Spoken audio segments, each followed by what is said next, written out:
And Soul, 1230, The Source. Legacy, Civics, and Soul. It's the morning magazine. That means we're ready to roll. Good morning. I am Paris. I'm P. I'm up in here to do it this morning. Yes, indeed. What a beautiful thing to come back and find the smiling face of my guy, Steve Zarosco. Yes, indeed. You hear that? That's the sound of one hand clapping. That's me going all the way in with my man this morning. I saw him in star form last night. Man. Friends talking politics. Great political conversation. Yes, how are you, young man? I'm doing well. Good morning, Paris. Just another episode in the books, and it was a fun one. They all been fun. Growing the platform by adding the people that we know, and just kind of like seeing it continue to take off from here. Yeah, well, I want the people at home to do what I did. I missed part of that show last night, but I want them to hear it again, so I'm going to replay either part or all of that this morning. It was a terrific conversation from what I could hear. Now, what did you do? You did just the opposite. You were working last night, so what did you do? You record the game? Well, I mean, no. When you talking about the Knicks game, yeah. I just had the score on my phone. Like it was updated me. So like while we're on the air, like I would take a quick look to see what it is. And the show ended right around the time halftime kicked in. So you made so you made your way home as quickly. I made my way home, but like I haven't been watching the game purposely because I've been like superstitious. I'm like let me not watch because I haven't seen none of the Knicks games this. Really? No, I'm not gonna watch because like I have a tendency to feel like when I start watching games, they start losing, and I'm like. So you get invested like that? Yeah, I get a little invested. I'm like, let me just leave it alone, like because like I don't want to. Okay, all right. Tarnish the good role. Yeah. Ooh, how scientific. Okay, Professor. Right? But I love it. I heard somewhere before it's like I'm not superstitious, I'm a little stitious. So it's like, just a little bit. Just a little bit. You go out and swing a dead cat around my head 3 times. I get it.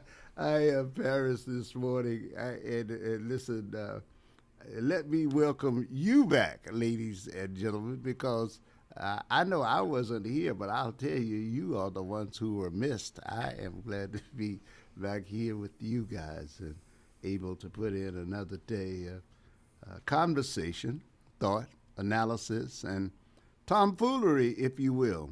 Yeah, we make it all work right here on The Source. We do thank you so much for being here with us. And today, Michael Lawrence Harris, and Michael is doing well. I spoke with Michael yesterday, but Michael Lawrence Harris will be here for the noon hour. And Michael, I saw a woman in Michael and Ralph. Ralph, I saw a woman in the store. She's a big sports fan, and she was asking about both of you and Michael. She had heard that you were back. She had heard that Michael was back, and she always listens to you. Well, she listens to you whenever she gets an opportunity. So she says she has kept up with you for years. She goes back to Alameda with us. So she asked me to send you her regards. So you know how things are as we all settle into life after 50 together. I may forget it, so I'm telling you now. All right, it's 4 minutes after the 4 minutes after the hour, and we do so much thank you for being here. The original DS, Don Sam. Let me say hello to Damon Milton. Gotta say hello to Damon Milton because Damon Milton does AI. He's a producer, a songwriter, and we have a scheduled appointment. We are going to discuss AI. We've been talking to you about that, AI and AI music.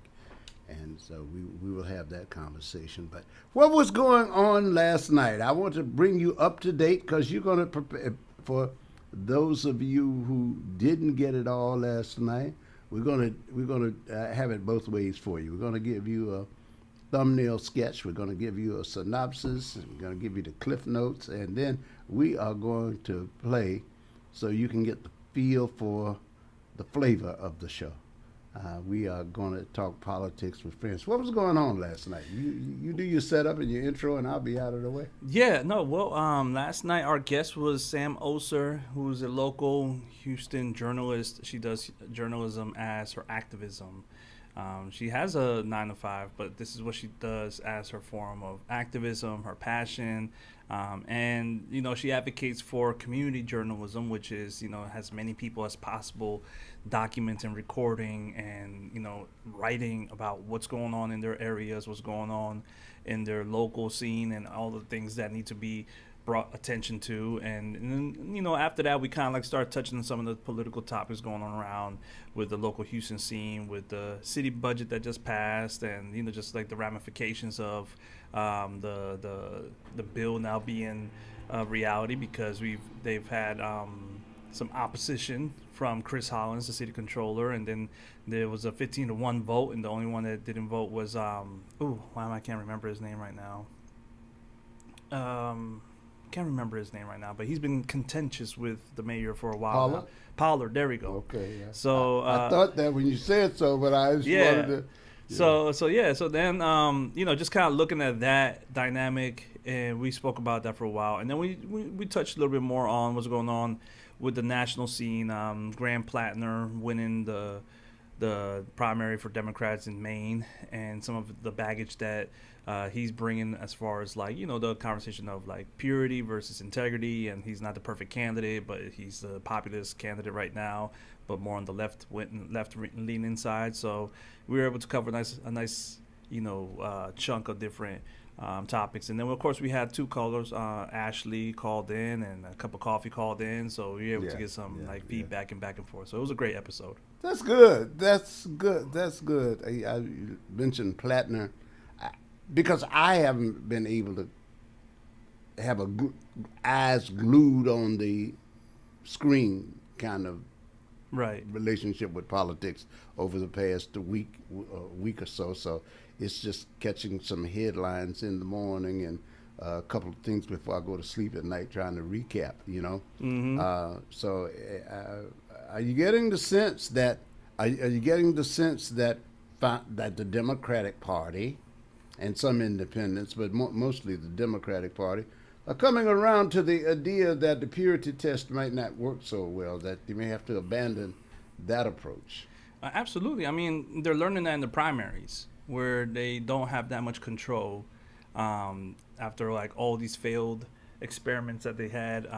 Bernie Sanders having been the first real example of how a popular primary that was secured for him got maneuvered by the party through superdelegates, and they gave it to Hillary Clinton. And then slowly but surely since then, they've had to relinquish some of the power to the people in the party during the primary, because of course they don't want to look like they're putting the thumb in the scale for their establishment. So it's very much like the Tea Party movement that started to bring in and open the doors for Trumpism.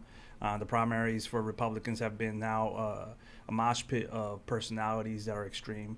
But on the left side, on the Democratic side, we're starting to see more of this mosh pit be of leftist people who are more focused on the economics and the affordability, and not so much just what you would say social justice, identity politics. It's more like affordability, corruption, and the wealth class, the Epstein class conversation. So that one seems to be winning over the primaries in the Democratic Party, and the party can't really do much about it now at this point.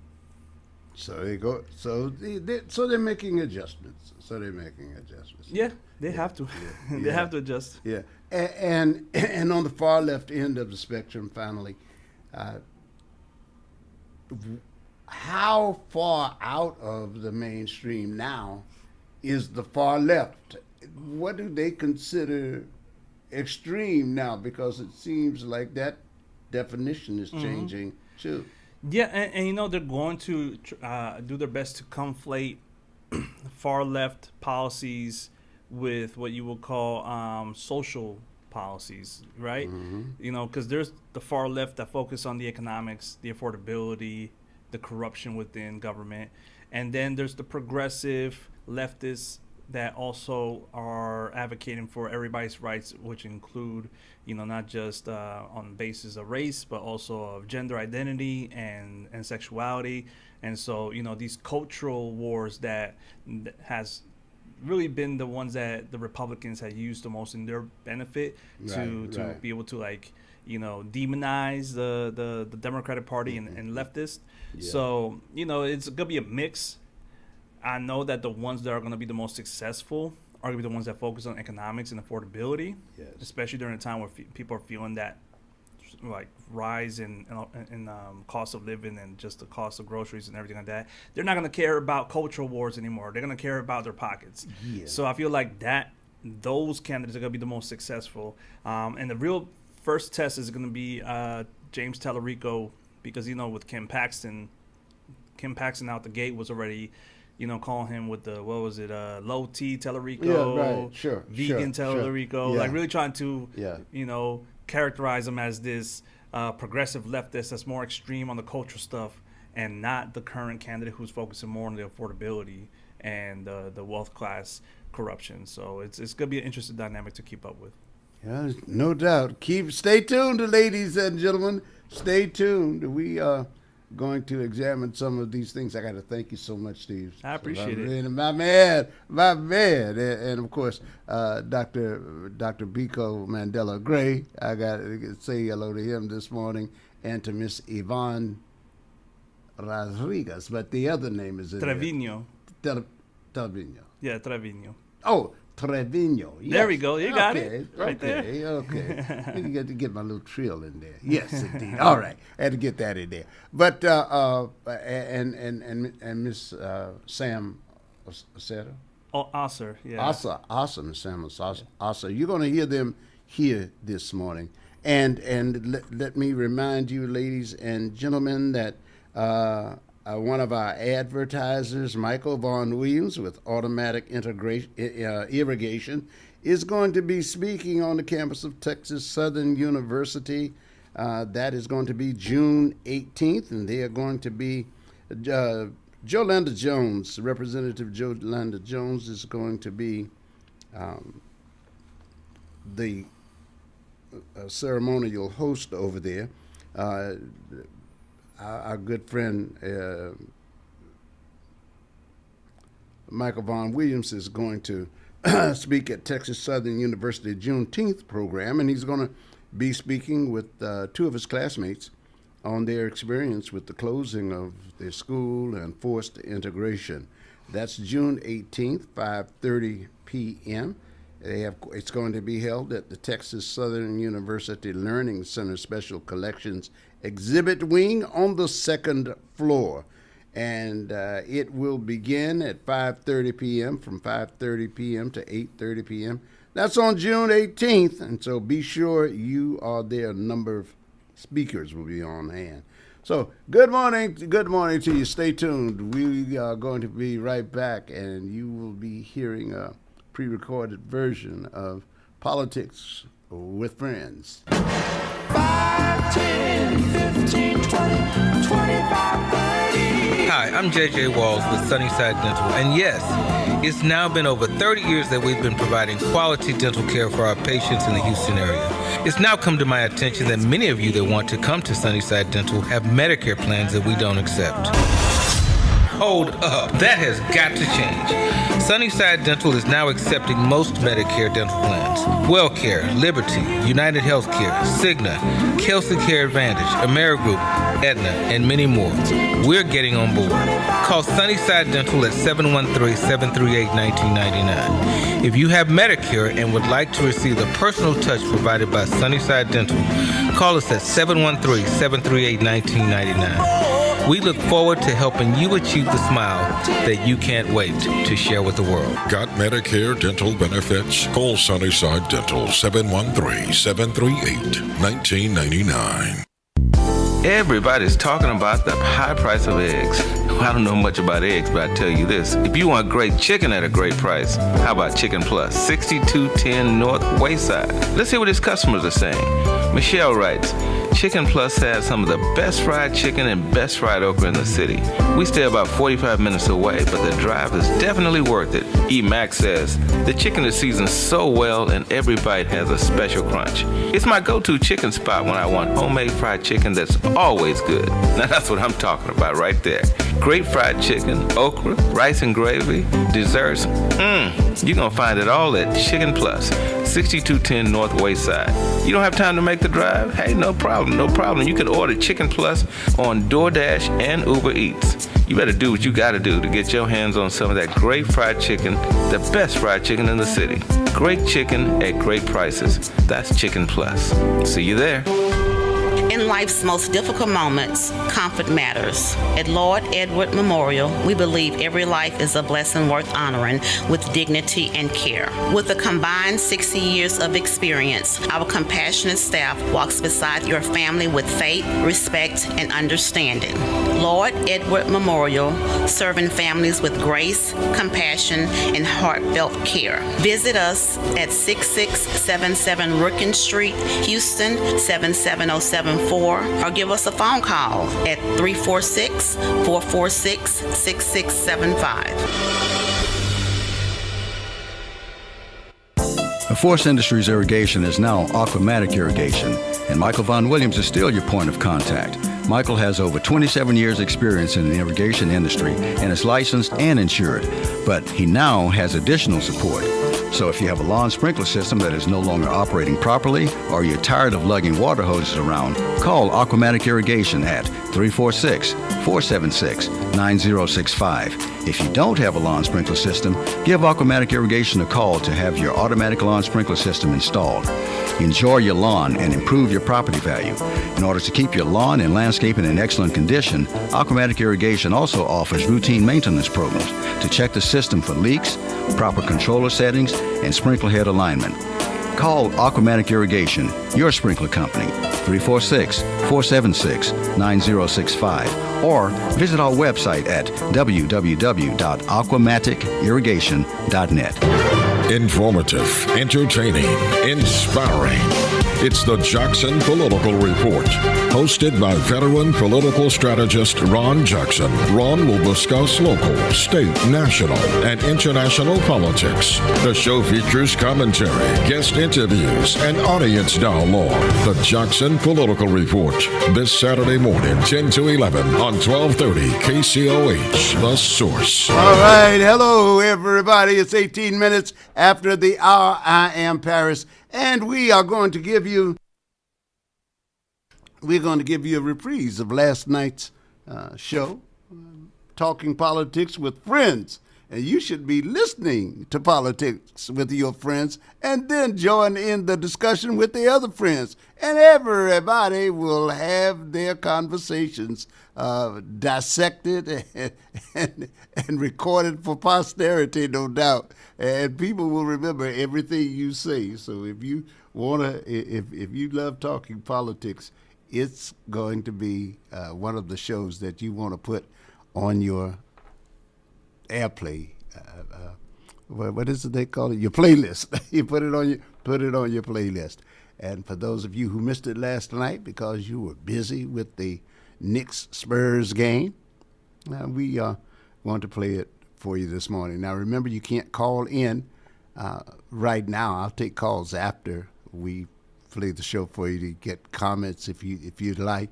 However, if you'd like to call in, I mean. However, I want you to, for those of you who watching the ball game and missed the show, not to worry. Here's Stevens Orozco now with Talking Politics with Friends. I'd like to welcome the one and only Sam Oser, and for a light introduction, journalist and editor, but I would love for you to tell us and our listeners and viewers more about, what you do and how long you've been doing it. Cool beans. Thanks for having me. Yeah, so my name's Sam Oser. I am the unconventional journalist. I report on the movements that fight back. Journalism is my activism, It has been my activism for 10 years. Next year will be 10 years. Oh, wow. I report on the movements that fight back. Journalism is my activism. We already know everything sucks. We already know that. We don't need another. It's terrible out here, yes. We don't need another newscaster out here telling you about how everything sucks. What I specifically focus on is for every struggle, there is already a movement. So if you're feeling alone in whatever struggle you're experiencing, I report on the movements. So these are the folks that are holding truth to power, who are in community, and I explain to folks how they can get plugged in. So education around the specific topic and how you can get plugged in if that's an issue that you care about. So wasn't always the specific thing when I first got started. It was a lot more investigative, looking at gentrification in Houston, investigative, looking at campaign finance reports and how it overlapped with city contracts, looking at conflicts of interest within HISD as the takeover was starting to happen in 2017, 2018. The movement was able to delay it, but of course, here we are now. So now my reporting looks like focusing on community members and getting their stories into the archive, getting them into the library archive. So that's my thing now. Unconventional journalist, Google it, you'll find me. Wonderful. And that's also like a very important role now that is coming up every day in society, in our current society, is independent journalism. Independent journalism has been doing a great job over the past couple of years of replacing the viewership count from like conventional mainstream. Like, they said that this past election was heavy on the YouTube journalism, like affecting, not just the podcast bros and the podcast people, but like independent journalist outlets. The top that I've been watching, and it's been great to see them, become as large as they are now, is Breaking Points. I don't know if you're familiar with Breaking Points, if y'all seen Breaking Points. The hosts, they originally were on The Hill with I forgot what was the name of the group, but like it was The Hill Rising, and then they like were bought out or something like that, and then like they just took them off, so they went on to do their own. It's Crystal and Sagar, and a nice, well balanced, and they put journalistic integrity first, and it's independent media, and it has grown. It's probably the biggest one out of all of them, and they kind of like work in conjunction with like Drop Site News, and I forgot somebody else, and it's been great to see. But like now, how does that look like at the local level? And that's one of the reasons why I thought about you, because I know you've been doing this for years. When we met back in the previous platform that we both collaborated on, and just kind of following up with what's going on in Houston is one of the most important things that a journalist could do at the local level.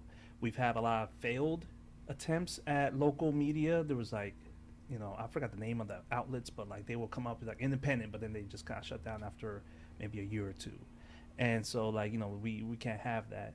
So before we jump into like some of the current stuff going on, you have a project that you're working on that addresses some of the need for local media to kind of like band together and start creating like a bigger, more stronger entity through a coalition building. Like, can you tell us more about that, please? Yeah, definitely. So it is 100% grassroots, community member focused. I'm calling it the Community Journalism Collective. So fancy. And the idea is community members report on their own stories. So the idea is that they have their own publishing practice. They are experiencing systemic issues in real time. They are the expert of what they are experiencing in real time. And they are a primary source. So for all my nerds out there who do research papers and things like that, these are primary sources that are getting overlooked by corporate media for one reason or another. So this collective is a way to be in community mentorship and collaboration with different members of the community, and helping them realize, like, you don't need to have a journalism degree to tell your own story. You don't need a journalism degree to write. We didn't need journalism degrees until after the 1960s. You know, what happened in the 60s? The civil rights movement happened, and suddenly you need a master's to be in a newsroom. I know that. Yeah.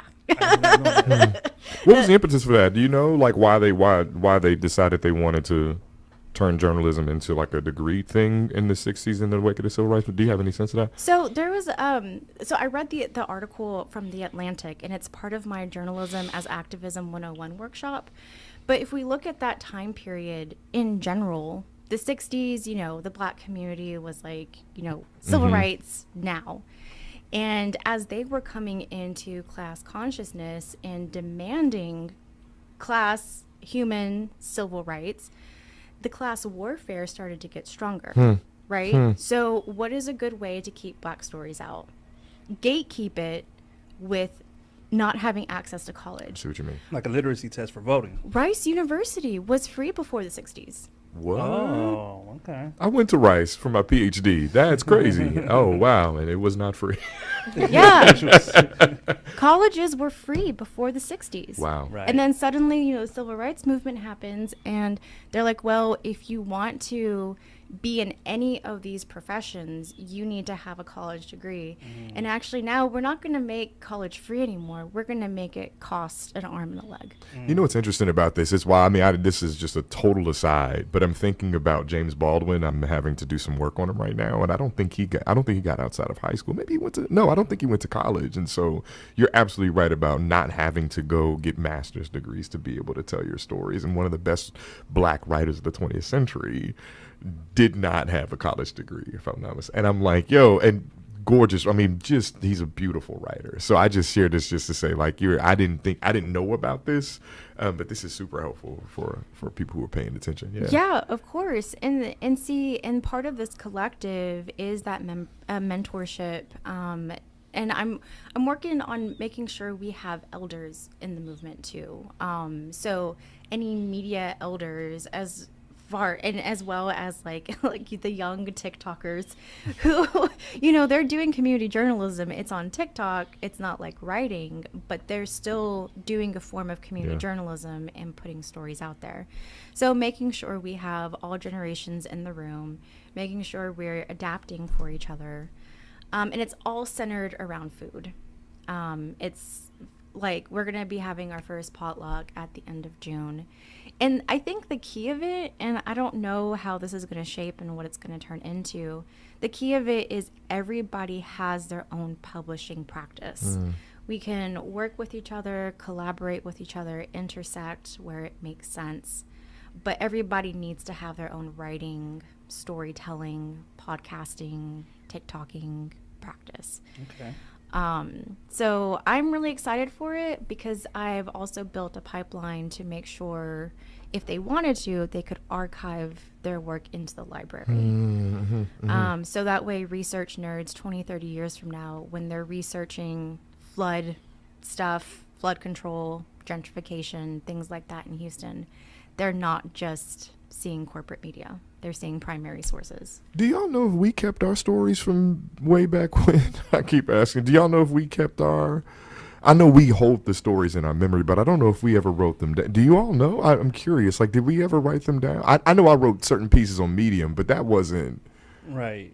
No, I mean, I know I self-published a book. I know you did that book. Yeah, you did that book. I did that, and then I have writings from that time that I never, like, published, which I'm actually going through right now and, like, seeing how I could put into this bigger work that I want to, create. But besides whatever we were posting and, like, filming and all that, like... We were moving so fast. Yeah, man. I kind of wish... And part of me wants... I mean, you were talking about telling stories, and we all have this sort of incredible story of flipping this county, you know, in 2016. But also some of the nasty stuff that happened up... I mean, we shouldn't be airing out, but you know what I mean? Like... Right. It provides information for future organizers and people who study social movements. Yeah. So that they can see, one, how we succeeded, but two, all of the barriers that we had, Yep. both within ourselves and our community, 1000%. in order to succeed. That's so true. And yeah. see, like, the main difference to me with community journalism versus corporate journalism or establishment journalism, and like, I went to school for journalism, so one of the first things I was taught is things have to be timely. You know, if it happened on a Tuesday, it needs to be published by Thursday. Oh, wow. Okay. Yeah. That's how timely things need to be, so it can be in the news cycle. With community journalism, can I cuss here? No. No. Okay. All right. Well, Just 1 second. I got it.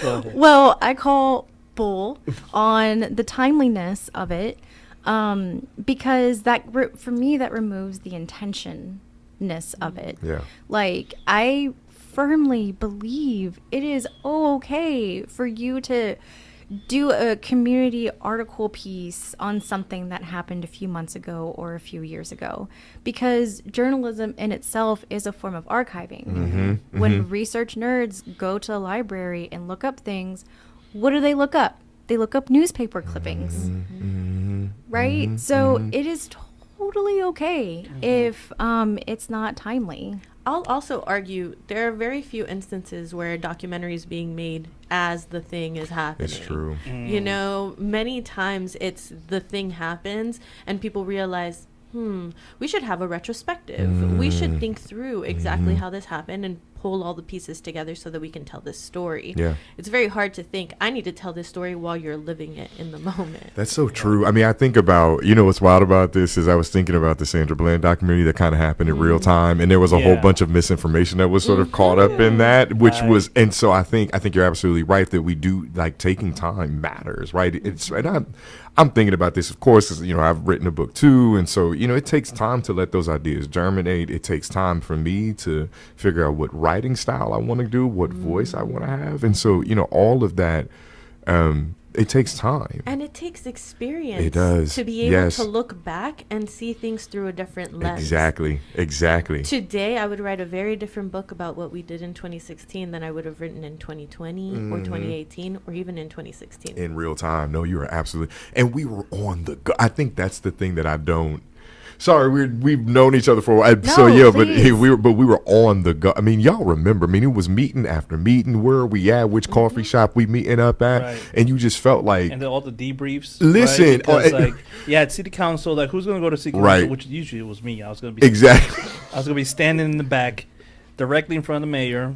May he rest in peace. Right. Yep. He was just, and there would be seats. Yep. I wouldn't sit down. You would not sit down. And then somebody else had to go to a different meeting. There was a community meeting. County commissioners. Yeah. County commissioners. There was all these different things. And then we'd be like, all right, let's all gather. Sometimes we'll be able to gather at a coffee shop and then just debrief. What did you see here? What did you see there? It was just like this. What's coming down the pipe? All that type of stuff. All that. What debate And I showing will up? say, we maybe weren't writing journal entries or, vocal recordings of what was happening. Yeah. But I have a bunch of agendas. Oh, dude. I have a bunch of strategy docs. Oh. And I keep all of that. Primary sources. Exactly. I'm very meticulous about my Google Drive. Primary sources is crucial. That yeah. is there. You know what's crazy about this too? I was talking to someone who was part of the Ferguson uprisings, right? And I mean, we can't cuss on here, but I am about to air a little bit of dirty laundry. So like, there were some people who showed up right after Michael Brown got killed, and they showed up like a week after. And I was talking to someone who was on the ground at the time in Ferguson, and they were like, the people who were in front of the cameras were not the actual organizers that were actually doing them.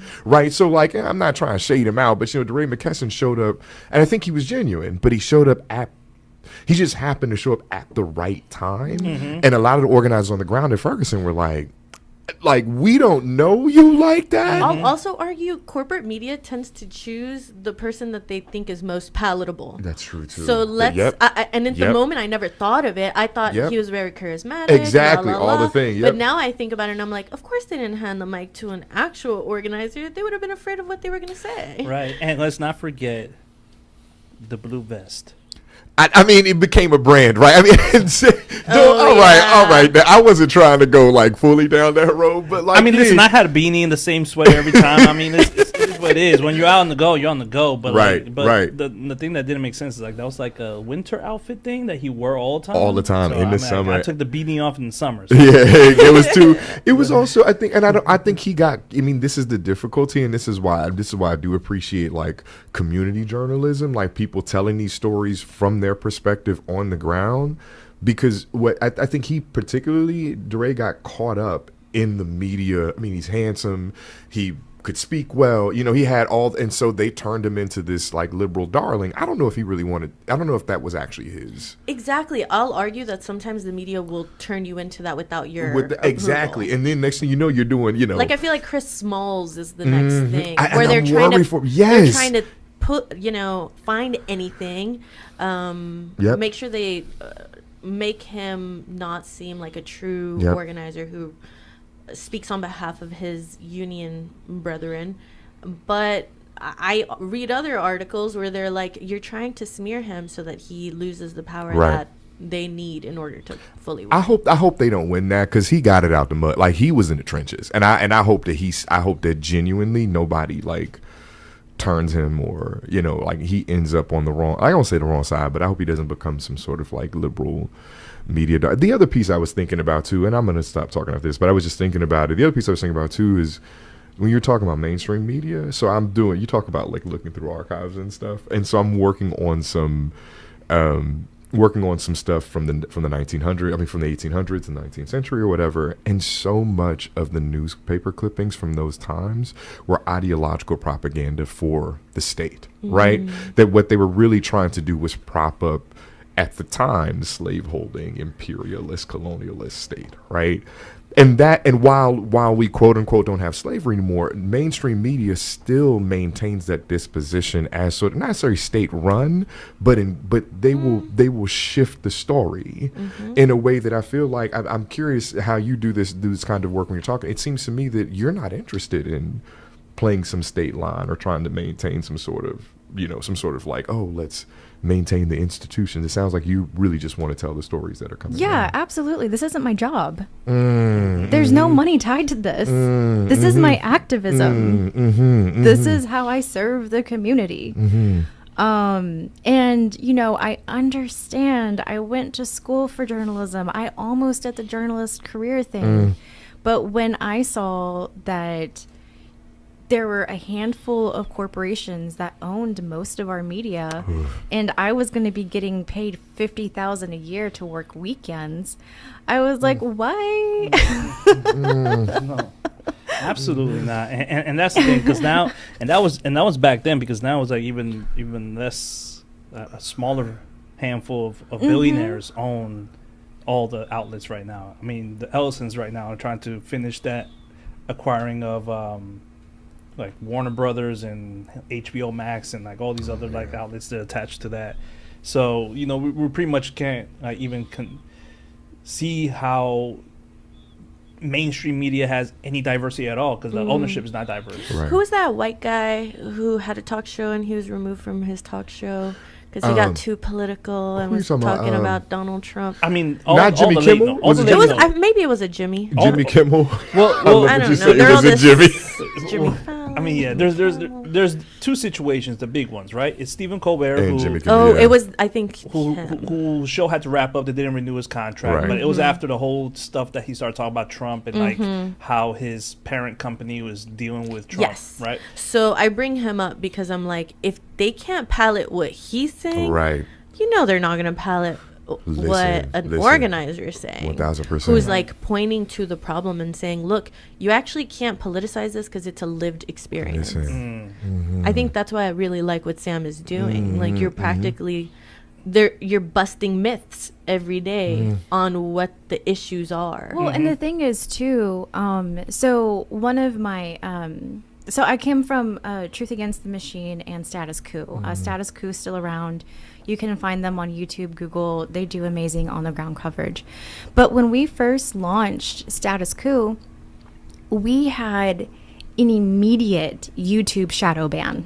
Wow. Immediate. And my mentor at the time, Jordan, he still runs Status Quo. It's his media outlet. He was like, well, when I first started doing YouTube back in the early 2000s, it was so easy to grow this platform, but the algorithm catches up and it shadow bans you. And then you have to figure out how to break the algorithm. So because I do love these things, I also happen to be in marketing studying algorithms. So if you get shadow banned, you need to break your algorithm to get unbanned. So some of the things I do for myself when I get shadow banned, because it happens, and you can tell when you get shadow banned. You don't get as many views on your stories. You don't get as many likes on your posts. Suddenly you just don't feel seen. So what you do... As of like 2 weeks ago for me now. Yes, yeah. So what you do is you log out of your Instagram for like 2-3 days, whatever app you're using, whatever social media app. And I know, oh my God, logging out of social media for 3 days, it's so hard. But you know what? It's good for your mental health too. So True. Take it with breaking the algorithm and for your mental health. So just log it off. Don't touch it for 3 days. That resets it. If you need like a short reset, just take pictures of normal everyday things. Instagram Meta loves pictures. So take pictures of things. Sometimes I'll take a picture of my face and I'll be like, it's an offering for the algorithm. And then and it works, because then like what I used to get like 10 story views, it's suddenly up to 80. And then my favorite thing to do, and I mostly do this for myself, I take a social media break once a year where I do not get on it for a month. I take it off my phone. I uninstall the app. If you want a very quick like way to get on shadow ban, uninstall the app from your phone for 2 days and then reinstall the app. Don't just log off, uninstall that baby. But I'll uninstall it for a month and only access it Y2K style, like on the laptop. And then after my break, I get back on and it's like 200 views per story, 100 likes on a post. So you have to be aware of the algorithm, how to break it, how to overcome the shadow bans and things like that. Well, those are good notes too, because I'm really starting to dive back into posting on the regular, because for the most part, over the past, I would say 6 years, I kind of like just focus on, if I had a project, here you go, post it about it, here's a different platform where you can find it, and then I'll leave it alone. Maybe I'll do some photo shoots, but then like the kind of posting that I used to do consistently when I was either organizing or my first go around with radio, like that had completely stopped for years. So now that I'm diving back in, it's good advice to follow, because I'm trying to figure out how I can reach the most people, because I'm really going like on the basic reach one, teach one type of thing. Like, hey, make sure you follow, subscribe, and tell somebody else to follow, subscribe, and then like hopefully that creates and generates activity, and then I would say after 6 months and a year you can see some results. But we have to fight against the algorithm, because unfortunately these media companies have figured out that social media is too powerful to just let loose, and you gotta like restrain it with ads and algorithms. Because I remember when we was organizing, like Facebook was a free-for-all, and it was like we were posting and everybody was sharing it, and then we were just seeing all this activity, and then things would happen, people would show up to the events and all these organizing things. on Facebook was another thing. Yo, that was a time. It was kind of easy. Yeah, it actually pretty like, yeah, go ahead. Because it had all the posts chronologically. Yeah. So you could, and even Instagram, you could be sure that you had seen everything. Now they feed you what they want you to see, and it just kind of ruins your power of being able to get the audience captive, because they're gonna see your stuff no matter what. I wonder too, and I'd love to hear your thoughts about this, Sam, as well. I wonder, because I'm thinking about our time, right, and how there were so many, like you remember that debate where Stevens, you remember that debate with Ron, whatever his name Hickman. was. Ron Hickman and what was it? Jesus. Ed Gonzalez? Yeah, Gonzalez. And you remember you and I walked up to Ron after. Yeah. I mean, I was in the question line, that was a local that televised. Was a wild. that was locally televised debate. It was live. We'll have to find the archive. We will need to, because they definitely, gave me a prepared question, and I just put that in my pocket. He did not ask and you. I knew you did too. And I asked him about some white supremacy type of stuff, and then he just kind of got like, and just it was it was over after that. And then after that's what I was saying. Yeah, that was the thing. You approached them because this is the current. That was at the time. That was the current sheriff. Yep. And so you peppered them with some questions. But that was the thing that I was talking about. We talking about Facebook being chronological. Like this is the tricky thing I think with social media. You were talking about the algorithm too. You know, I don't know when this happened, and someone's probably already done the homework on this in terms of the last 15 years or so of the decrease in trust of mainstream media, right? Like people were turning to social media to get their news more and more and more. I think I really started doing it around 2014 after Michael Brown was killed. Like that's when I was like, I got to be on Twitter. I got to be on Facebook. I've got to see what's actually happening because CNN's not going to do this quick enough, you know? So there was a way that, and I bring it up because you're right. At the time, the algorithm was chronologically based. So when we did that thing against Ron Hickman, I don't know. You posted it probably. It was like about between 15 and 20,000 views, and I'm that's like, just local level. That was that was quick. Like, and I think when you posted, like, when did you post it? Like what? Like that night? I don't remember when you posted it. It was that night. And we ended up the next day. It was so I shared this to say, like, I think you're right. When we had Facebook made organizing easy because you could see everything in real time and it could be chronologically sort of done. And I think now you're right. The algorithm has changed, and so we have to find other ways to. And yet, people aren't paying attention as much to mainstream media anymore, and so social media becomes the way that people are getting their news. And so we have to find ways to manipulate that. And I'm saying that to say to affirm your project and affirm the work that you're doing. Well, and like as social media users, you can break your own algorithm too. Like I'm talking about, you know, as like a poster, like fixing my shadow ban. But as a person, like you're just a normal person sick of your algorithm, you can change your algorithm at any given point. Any given point. Every social media platform has a search function. So if you're tired of seeing the same stuff, go to your search bar in your social media app, type in whatever it is you want to see, engage with those posts, do it a couple of times, and your feed will change. If you want like notifications from a specific person, make sure you like hit that bell. Not just YouTube, but Instagram has it, Facebook has it. I'm not on TikTok, but I'm pretty sure TikTok has it as well. But like you can change your algorithm at any given point. If you're tired of seeing CNN, you can press on it and say unfollow, limit posts from this. And when I get to the point where my search feed is more than what I can handle, I go in, I type in herbs, and then I go interact with herb videos. Herbs.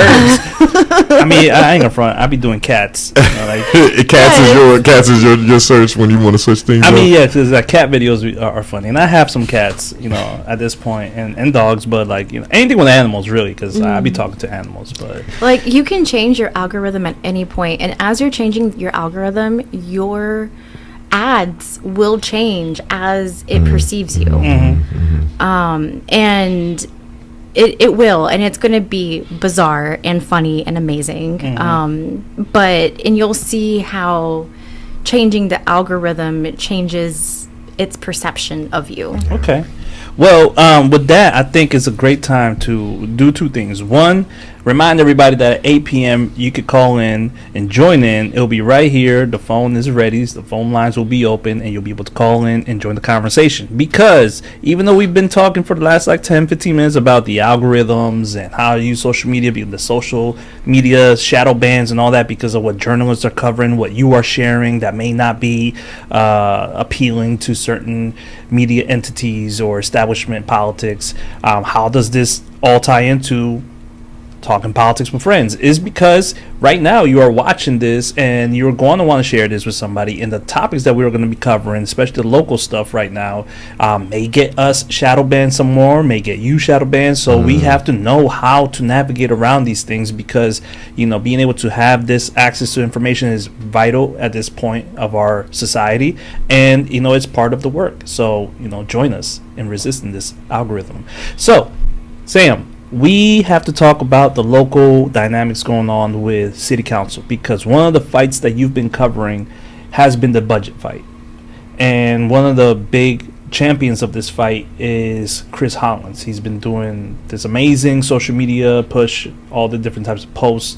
Some humor in it, but also some very stern language about, and he just calls the bill garbage, right? So I want to like ask you about, like, so far in your knowledge and anything that you looked into it, like what are the dynamics that you've been picking up from this current, like, is this all a genuine Chris Hollins wants to use this as his issue that is getting attention for a future run to something else, or is this like a legitimate, like, you know, grassroots effort that's building up, and he just happens to be the guy that has the biggest megaphone? Like, what's your perception of it? So honestly, I don't follow politicians. I don't know what Chris Hollins is posting about. I don't know what he's saying. I don't care. I really don't care. I've been following the people going to city council. I've been following West Street Recovery. I've been following Northeast Action Collective. I've been following DSA and the HTX budget group. That is HTX People's Budget. Yes. You can find them on Instagram. And they're the ones I've been following. Yeah, and from what I can tell, they're not too happy with anything that's going on. Most times they get kicked out of city council.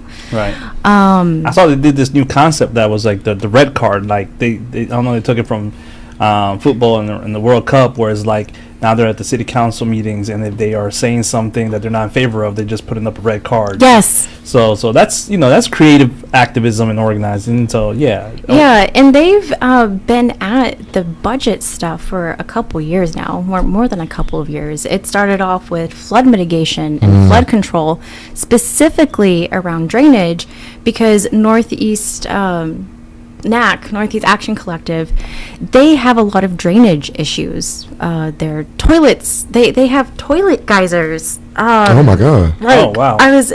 There's this one woman, Sade, I had interviewed a little while ago. She's now part of the Community Journalism Collective. But she had told me about how the drainage was so bad in her neighborhood that her toilet would just go up into a geyser just randomly. And she felt a lot of shame, and she didn't want to have people over. And she felt like that for a few years. Well, eventually she started talking to her neighbors, and her neighbors were experiencing the same things. So then she joined Bayou City Waterkeeper, and it's been overlapping with the Northeast Action Collective work and drainage and whatnot. So those are the stories that I mostly focus on. Any politician, I'm assuming they're trying to get out ahead. I don't trust any of them. They might be championing the grassroots movement. They might be saying the right things. Right. But I haven't looked at the campaign finance reports for these guys, because when I did campaign finance report stuff in like 2017, none of the organizers used it. I pointed out which oligarchs were funding which city council members and which oligarchs had city contracts, and organizers at the time did not use the information, so I stopped providing it. But I promise you, if you go into Chris Hollins' campaign finance reports, who's funding him? And that's what the question always comes back to me, is like, okay, were you a grassroots campaign to begin with? Will you be a grassroots campaign after? So I don't really know what he's doing. Okay. Well, tell us a little bit about what the folks are doing at City Hall. Yeah, we'd love to hear more fighting about for that. a more fair budget. So they are over there. They've been demanding flood rights mitigation. They've been demanding for living wage for city workers, because city workers aren't getting paid crap. They have a list of demands, and then they've been doing campaigns to get people involved. So the main campaigns that they have is for folks to call their city council members relentlessly, email them. They show up every week at city council meetings. They showed up today. Today was I believe it was the last meeting for the vote. I don't know if they were able to get it delayed or not. No, they voted. They voted? How'd it go? 1 to 15. Oh my God. Yeah, Edward Pollard was the only no vote. I believe Tiffany Thomas abstained. She wasn't there. And the 15 others voted alongside Mayor Whitmire. Terrible, terrible news. And you know, and I'll say this. I'll be the bad guy, right? And I don't want this to be a call out. We're going to start using the term call in. I'm going to call you in, right? Because Tarsha Jackson's still a city council member, right? Is she for real? Was she District D? Oh, she's been one of the biggest disappointments in my experience. Don't. Just simply because we know her from organizing. That's what I was about she to worked say. at the Texas Organizing Project. Right. See, and that's what I'm saying. Like, once they get into city council roles, you cannot trust them. It's tough. I mean, 15 of them voted alongside the mayor. I will say some of them consider themselves progressive. You know, I mean, we have I would say a majority Democrats on the city council. Right. Although all of the city council members who were Democrats voiced their concerns, they all still voted yes. Right. And this is where, like, last week, if anybody was, like, if anybody remembers, like, I made this joke about, like, after coalition broke up, we stayed friends, right? You know, because there was this clear moment, like, a month after the coalition had achieved this goal of getting rid of Ron Hickman and Devin Anderson, the two Republicans that were sheriff and DA, and then there was that press conference that Mayor Turner put together to just basically announce that there's new office, but they really just renamed the office to something else. And among those people in the press conference were some of those coalition members who also happened to be Tarsha Jackson. At that time, she was the head of TOP, Texas Organizing Project. And she wasn't very fond of my reaction of them being there because I disrupted the press conference. But then, like, a couple years later, I saw that she ran. So I'm like, okay, maybe this is why she, you know, did all this, like, you know, compromising and working towards, like, you know, just getting something going, because her story is compelling, right? I think it was her son that had an issue with police brutality or something like that, and like it prompted her to like be more involved, and she like climbed up the ranks in Texas Organizing Project, and now she's a city council member. But then, like, you know, when the police budget went up a couple years ago, she was a yes vote. Yeah. And so that's where, like, I have to, like, say, like, you know, Sam, I understand what you're saying, where it's like you can't trust none of them. Even once they get into office, it's like they flip, and it's like, well, and the thing is too is like, so I report on movements that fight back. So today I was interviewing the war tax resistance, which is going to come out later this week. So I wasn't able to follow what happened at city council today. So reporting on the movements that fight back, it's very surface level for me, and that's why I'm trying to get folks to report on what's happening on their communities. Could you imagine if we had someone writing like on the beat what was happening the budget week to week? Yeah, unfortunately I got my news from the Houston Chronicle, and the thing about the Houston Chronicle is that they use quotes specifically stated during the city council meeting, but they use specific quotes to move their own agenda forward. And so depending on whether or not they like a candidate, or I guess a city council person, they'll portray them as sincere or insincere. And so it's very upsetting, because I have some gripes about some of the city council members who voted for the budget because they consider themselves the furthest left, so progressive. And yet they're still making these decisions and then just stating a caveat, adding a little apostrophe. And it's just not enough to, you know, give a list of all the concerns you have and then say yes. And the Houston Chronicle isn't going to hold them to that level of accountability. No, because they just endorsed them. Yes, so it would have to mean that they're admitting their own fault, that they've endorsed candidates that aren't necessarily the candidates that they portrayed to the voting electorate. And this is where community journalism really plays in, because, like, especially if it's as your activism, you can really step in, not only report on the week-to-week shenanigans of the budget happenings that are happening as a community organizer and on the ground, since you're already at city council advocating, but you can also hold truth to power in that way. Like if you're already at city council advocating for your community, please write about it.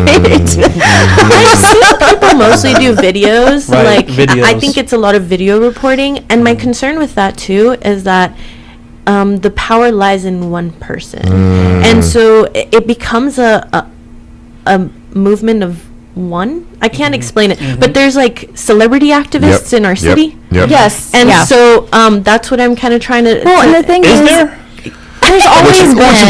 There's always been. Well, and also the thing with video, it's very short form. It doesn't put as much information into it as possible, and they're not quoting other people. Right, They're right. not bringing other people into the fold, Right. and I think that's where like the check and balance goes.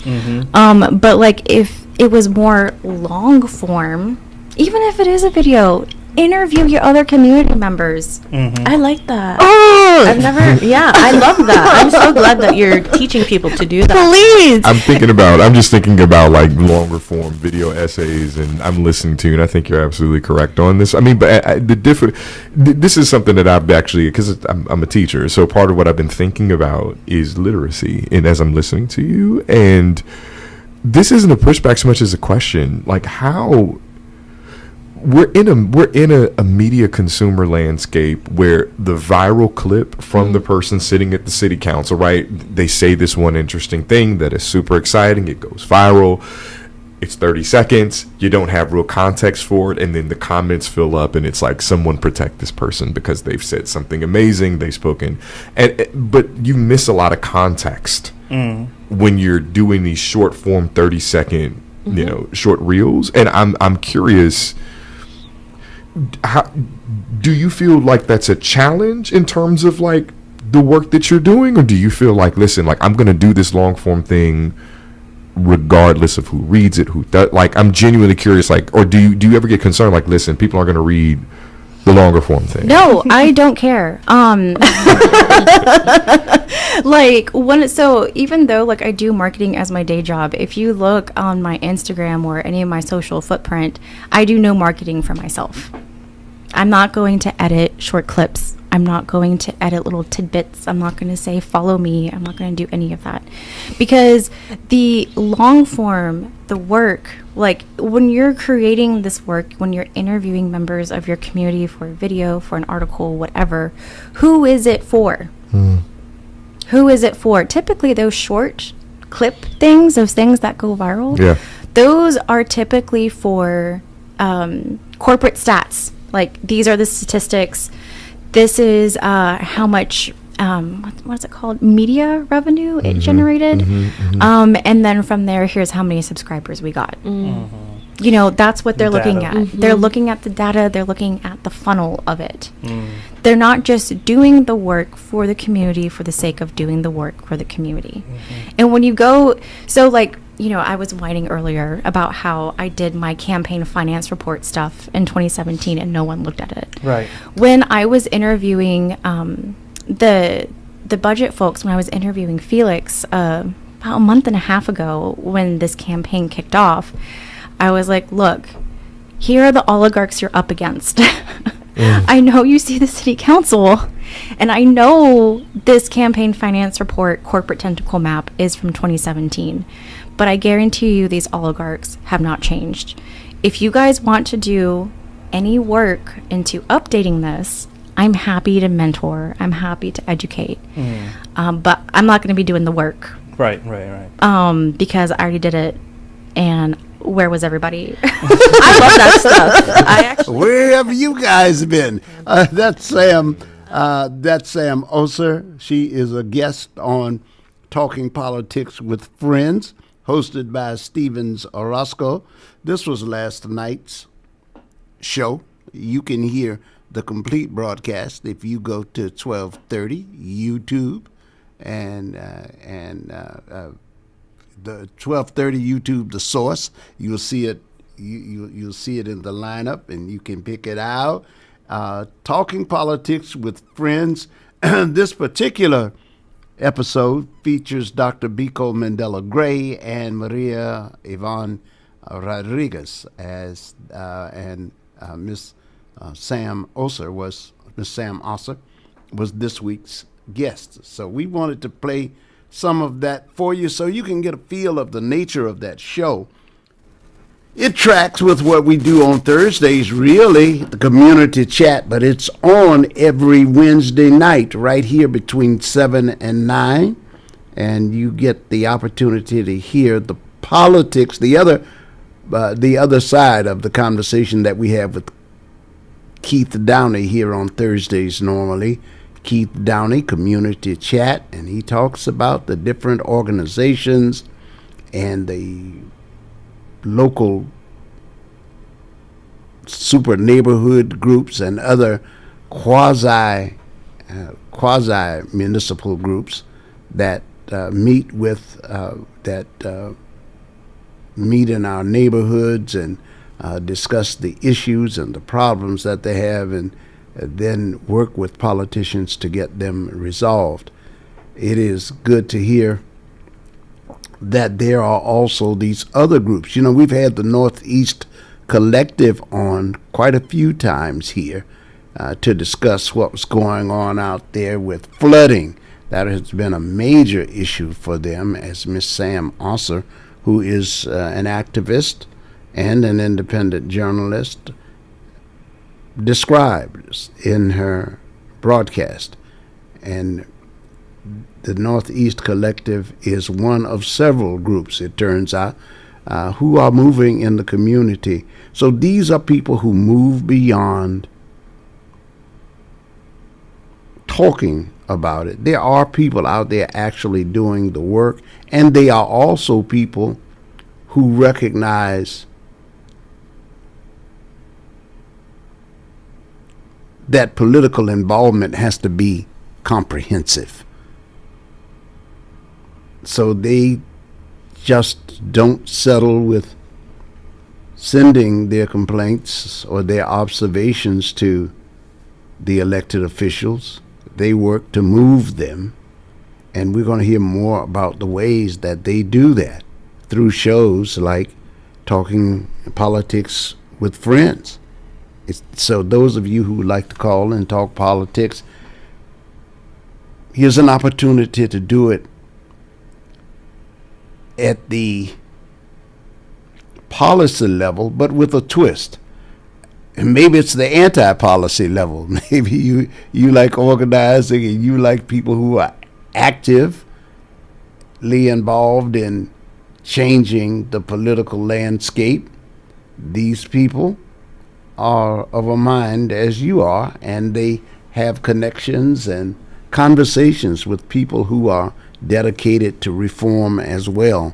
So it's a good political conversation, and it's a good place for both people who like to talk politics, but more importantly, it seems to me, for people who actually like to do politics and are organizing around those principles. It's a good place to gain content that is informative and insightful and has a call attached to it, one that has an ask attached to it, offers some suggestions in how you can actually do something about what you think and how you feel. So keep that in mind. It's 8 minutes after the hour. I'm Paris. We are 1230 YouTube, The Source, and also you can join us online, 1230kcoh.com. You'll find us right there at the 1230thesource.com. You'll find us there as well. So go to us on any of our formats, Instagram, TikTok, Facebook. We are in all of those places. So join us there. 5, 10, 15, 20, 25, 30. Hi, I'm JJ Walls with Sunnyside Dental, and yes, it's now been over 30 years that we've been providing quality dental care for our patients in the Houston area. It's now come to my attention that many of you that want to come to Sunnyside Dental have Medicare plans that we don't accept. hold up. That has got to change. Sunnyside Dental is now accepting most Medicare dental plans. WellCare, Liberty, United Healthcare, Cigna, Kelsey Care Advantage, Amerigroup, Aetna, and many more. We're getting on board. Call Sunnyside Dental at 713-738-1999. If you have Medicare and would like to receive a personal touch provided by Sunnyside Dental, call us at 713-738-1999. We look forward to helping you achieve the smile that you can't wait to share with the world. Got Medicare dental benefits? Call Sunnyside Dental 713-738-1999. Are you looking for a pharmacy where you're more than just the next person in line, where the pharmacists are friendly, willing to talk to you about your prescriptions and over-the-counter medications, where they make deliveries to customers in the general area? Then you need my pharmacy of choice, Mercury Drive Pharmacy, 918 Mercury Drive, right off of I-10 East near the 610 Loop. James Muldrow and his staff are there to serve you. I've been a customer for over 37 years. The insurance companies have tried to steer me to the corporate pharmacies, but I prefer Mercury Drive. It's a staple in East Houston, serving Fidelity, Jacinto City, Pleasantville, Fifth Ward, North Shore, Wood Forest, Galena Park, Channel View, offering free delivery to those areas and others. Most insurances are accepted. Mercury Drive Pharmacy is open Monday through Saturday for your convenience. Phone 713-674-6122, 713-674-6122. Mr. Muldrow and his staff are happy to serve you. Mercury Drive Pharmacy, 918 Mercury Drive, south of I-10 East. Whether it's room additions, roofing, fence installation, driveway, patio, or other renovations, including house slabs and foundations, you need to call the professionals at Sid Services, 832-657-4494. Sid has over 25 years of experience. He's honest and provides excellent work to each customer. So before you call anyone else, call Sid for a free quote. 832-657-4494. Commercial or residential.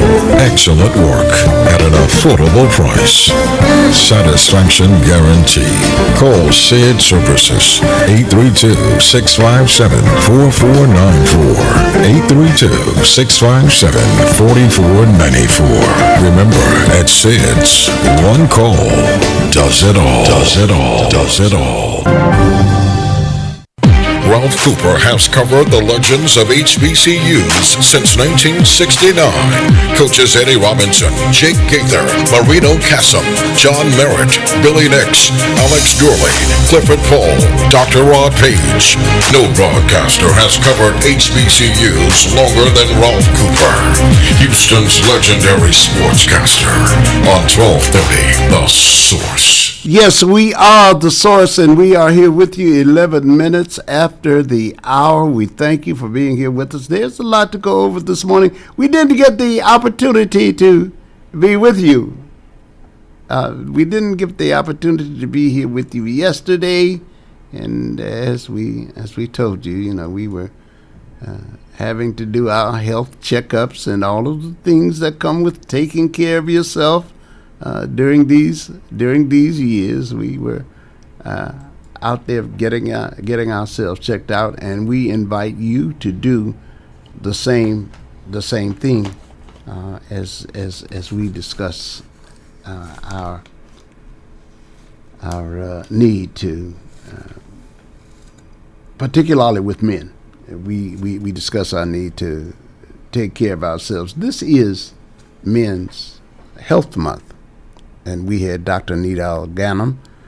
Dr. Ghanem is a regular here, and he talks about the need to not only get your physical health taken care of, but get in the frame of mind that leads to wellness, both through your regular eating habits that are sometimes called diets. A diet is simply what you eat every day. Anything can be a diet. However, what you put in your body every day should be monitored and geared towards maintaining a healthy lifestyle and being a healthy person. It's 13 minutes after the the hour. Here, there was conversation in the clip I played you just a few minutes ago about City Council passing that $7.5 billion city budget. Going to share some information on that with you. Houstonians this July will begin paying a $5 a month trash and recycling pickup under Mayor John Whitmire's $7.5 million budget that was passed 15-1 by City Council on Wednesday. And so there was one standout. We'll find out about that in just a moment. I think some of you know. Can you say EP? The plan marks a significant shift in how the city funds one of its most visible and troubled services and makes Houston the last major Texas city to adopt a garbage fee. It also underscores the scale of the city's financial strain, the Houston Chronicle writes, as officials embrace a rare step, new revenue, to stabilize a budget that pays for police, fire, and other core services. Now, Whitmire announced the fee as part of a plan to close a $180 million budget gap and to help improve waste services. Finance Department officials say the fee is to rise incrementally to $25 per month by 2031, though council would need to vote to exceed $5 per month. Whitmire has not confirmed to do so, saying, "We're not going to do what I would call a genuine garbage fee until we improve services." Well, that would be a good idea, Mayor. Absolutely. Houstonians should expect to see the new fee on their August water bill, according to Whitmire. Edward Pollard was the only council member who voted against the budget. Council member Tiffany D. Thomas was absent. The budget also moves the $134 million solid waste budget from the general fund, moves it out of there,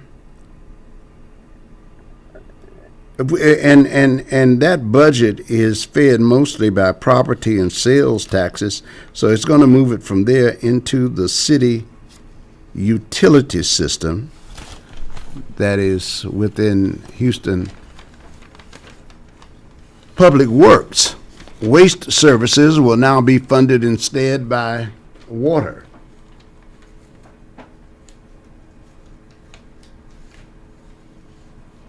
Make this adjustment here for you so you can see what's going on here. Okay, so waste services will now be funded instead by water bill revenues, plus a projected $24 million from the new fee. The city utility system also will begin paying a fee for its water and sewer pipes using the city right-of-way, funneling an additional $104 million in water bill revenue into the general fund, which is used to pay for most core services like parks, libraries.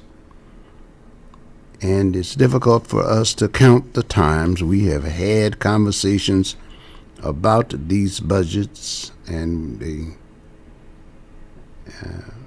outcry about flooding, about all of the about trash services, about the things that City Council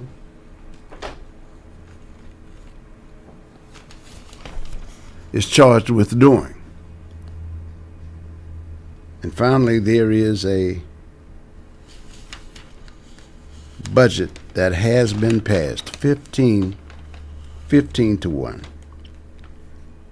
And Mayor Whitmire said now, ahead of the vote, I said the budget wasn't perfect, but was a good foundation to build on, and said the city would continue to seek additional revenue to avoid raising property taxes. We haven't played politics, he says. We came together. I think one of the real outcomes of this budget is to show Houstonians that we know how to work together. Other mayors from other major cities are calling. How are you doing it, he says. Well, some council members said the mayor's proposal symbolized progress for the city. Council member Sally Alcorn, who chairs the body's budget committee brought up a February 1985 Texas Monthly story that discussed the council's tax rate hike discussions as Mayor Kathy Whitmire, John Whitmire's sister-in-law, fought against it. 40 years later, not much has changed, according to Ms. Alcorn. Low taxes, low services, it's kind of the Houston way. However, I see this budget as a positive step toward better services, especially toward a more efficient and better funded trash service. Ladies and gentlemen, we will see. But this was not a lockstep movement. At least Edward Pollard spoke out on it. Tiffany Thomas did abstain, as you may heard in the earlier conversation that we were playing for you that was discussed last night. So another thing about political talk with friends, hosted by Stevens Orozco, is you get real-time updates and conversations on council members and behind-the-scenes looks at politics, and you'll find out more about other people who have joined or formed their own groups. Find out what your neighbors are thinking outside of the super neighborhood and the municipally endorsed organizations. These people who banded together to form their own groups that are gaining, presumably receiving their support from private sources, from community sources. Pollard echoed the concerns in voting against the budget, saying the fee is pointless because it will not improve trash service or street conditions and would not provide more affordable housing or reduce homelessness. What are we actually getting for the $5, Pollard said? Well, according to this report in the Houston Chronicle, he raised the question. He says, will we get on time trash pickup? Because if we're going to get that, then I think people would be in favor of that. But the $5 is a patchwork job. As soon as the budget passed, advocates with the Northeast Action Collective, you heard their names mentioned this morning, and their campaign called the Houston People's Budget erupted into protest in the council chamber. A whistle pierced the air as they began to chant, "Red card, red card, red card, budget votes have gone too far." The group was escorted out of the chamber and they continued to chant in the hallway. Council members put forward dozens of amendments to the budget, some of which focused on improving solid waste services. It's Thursday, and that is part of our community chat. Keith Downey normally here during these hours to discuss community groups and the groups who are moving and actually doing work, as well as the people who are monitoring the progress of our city leaders and their policies. A place for all of that to help make our municipal government more vibrant and more relevant to the people of the city, moving policy closer to personal involvement, looking for a plan of success. We are the source. It's 21 minutes after the hour. These and other considerations are on the minds of many. We're 713-668-1230. Hello, caller. You're on. Good morning. Good morning, sir. How are you? What's good? Hey, Bobby Ray Tyrone is on. Hello, caller. You're on. Can I holler at my people for a minute? You sure can. You sure can. What's up, sir? My favorite Marine. What's going on, buddy? Can you turn that radio back? Can you turn that radio down, son? Okay. Okay. All right. Do that. I'm trying to do like you, Paris. I hear. Unfortunately, you're succeeding. Yeah. Okay. Go ahead. Go ahead. Friends, Houstonians, and countrymen, lend me your ear. I have come to say a few good words, one crying in the wilderness. So, Paris yes, and my friends and neighbors, my community, we have no tank, we have no guns, we have no vendors, we have no support. We are just here. Can we just get along? I'm doing. Can we just capitulate? Can we just raise whatever money we need, Paris? And Paris, we y'all not steal the money. I mean, let some of the money go for what it's supposed to go for. So, because Paris, we need you to go and do your job. And why you got to have two jobs, Paris? I mean, you got the radio job, and then you got to have a part-time job. What's wrong with that? I mean, what is wrong with this? So a lot of us do the same thing. Whether it be the police, the police say we are police, but we need overtime. I mean, hey, what's overtime for, Paris? Because does that mean that you need better? I have a degree from the university, but I need a master's degree. And hey man, so are we all materialistic, or is it just that we don't really know our purpose or what we're gonna do? So let us all go down to Cuba. At least Cuba got mountains. They ain't got nothing else.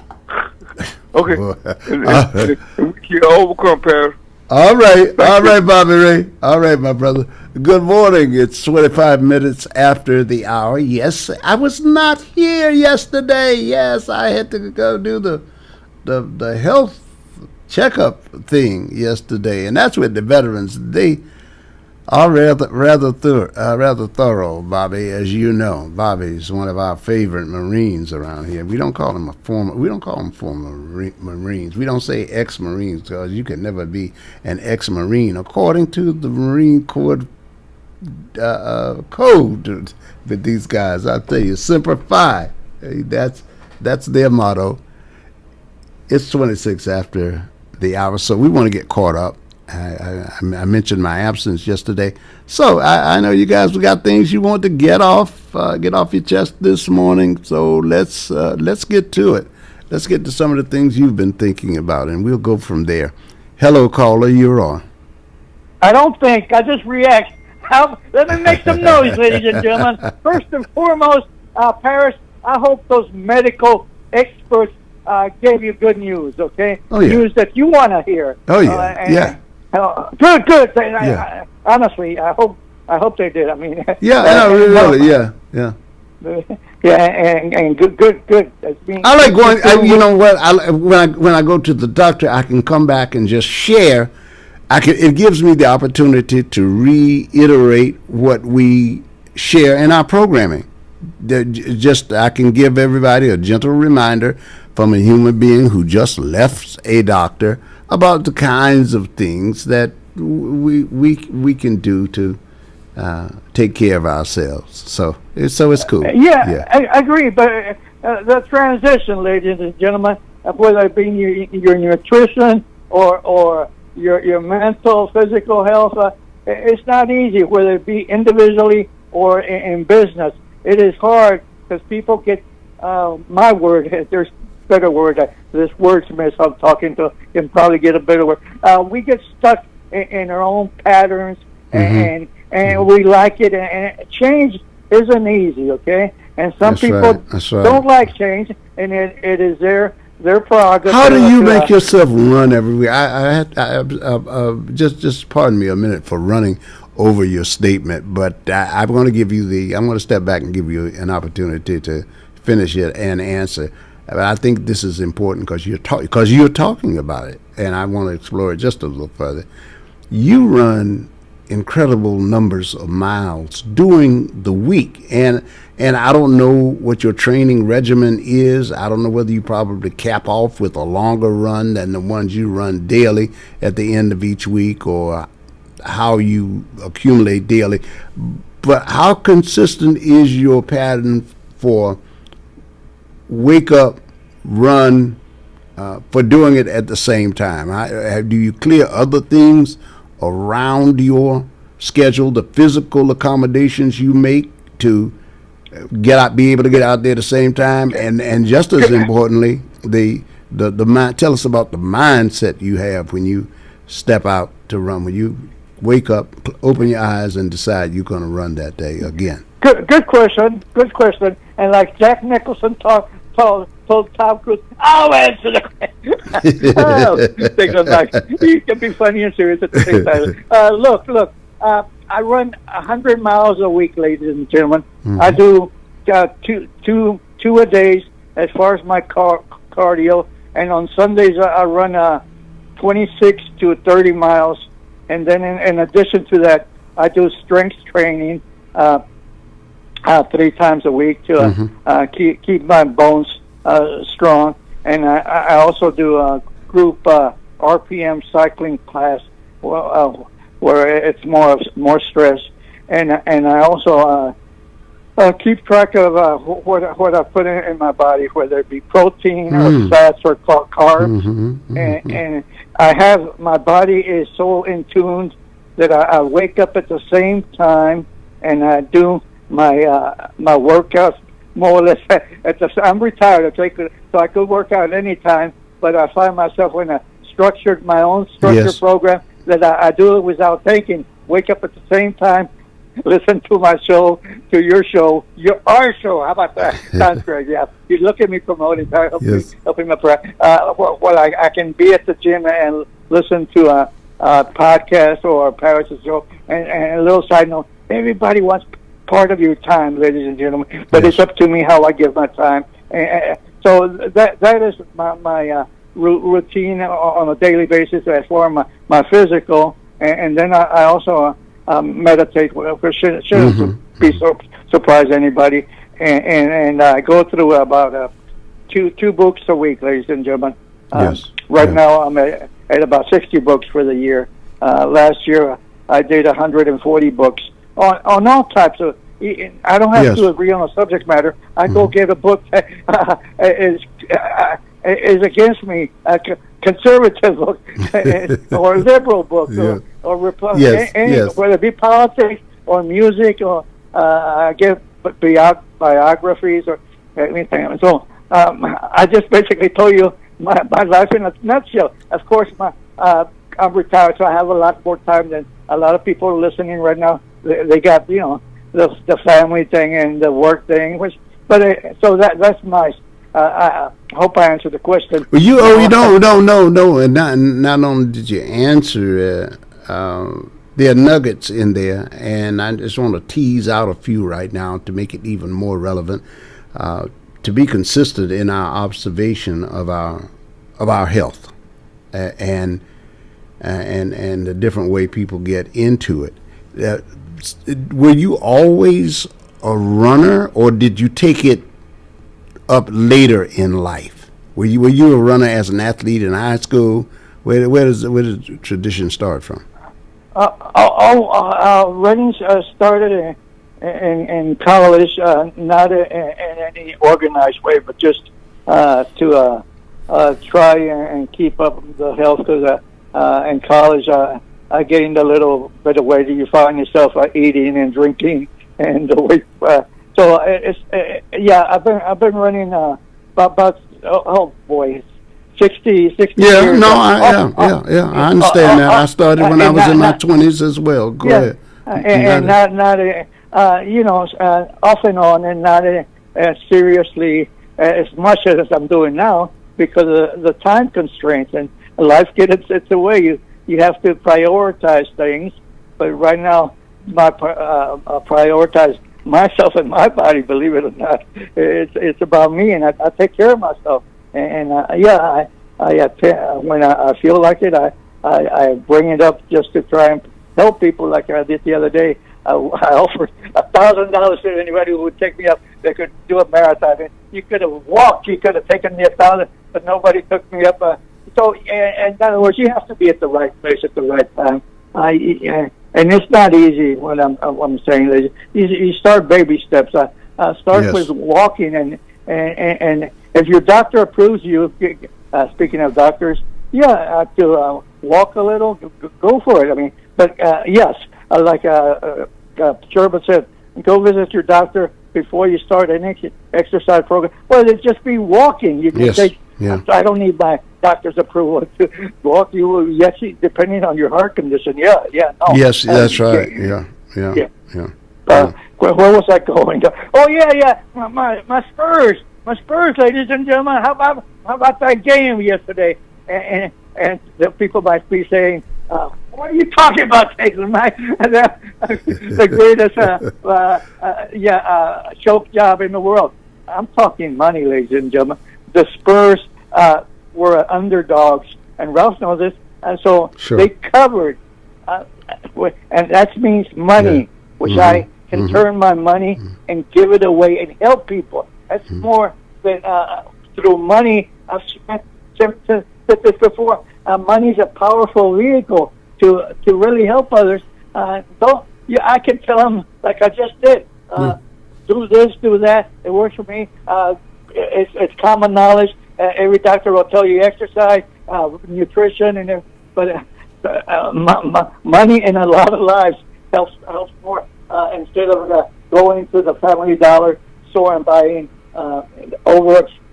past expiration food items. So, in other words, money is a good vehicle to not just to help yourself, but help others. So, in sports, it's an investment. I'm an investor. Sports, it's tied into people say, "Oh, we lost." The Spurs fans, okay, they're connected.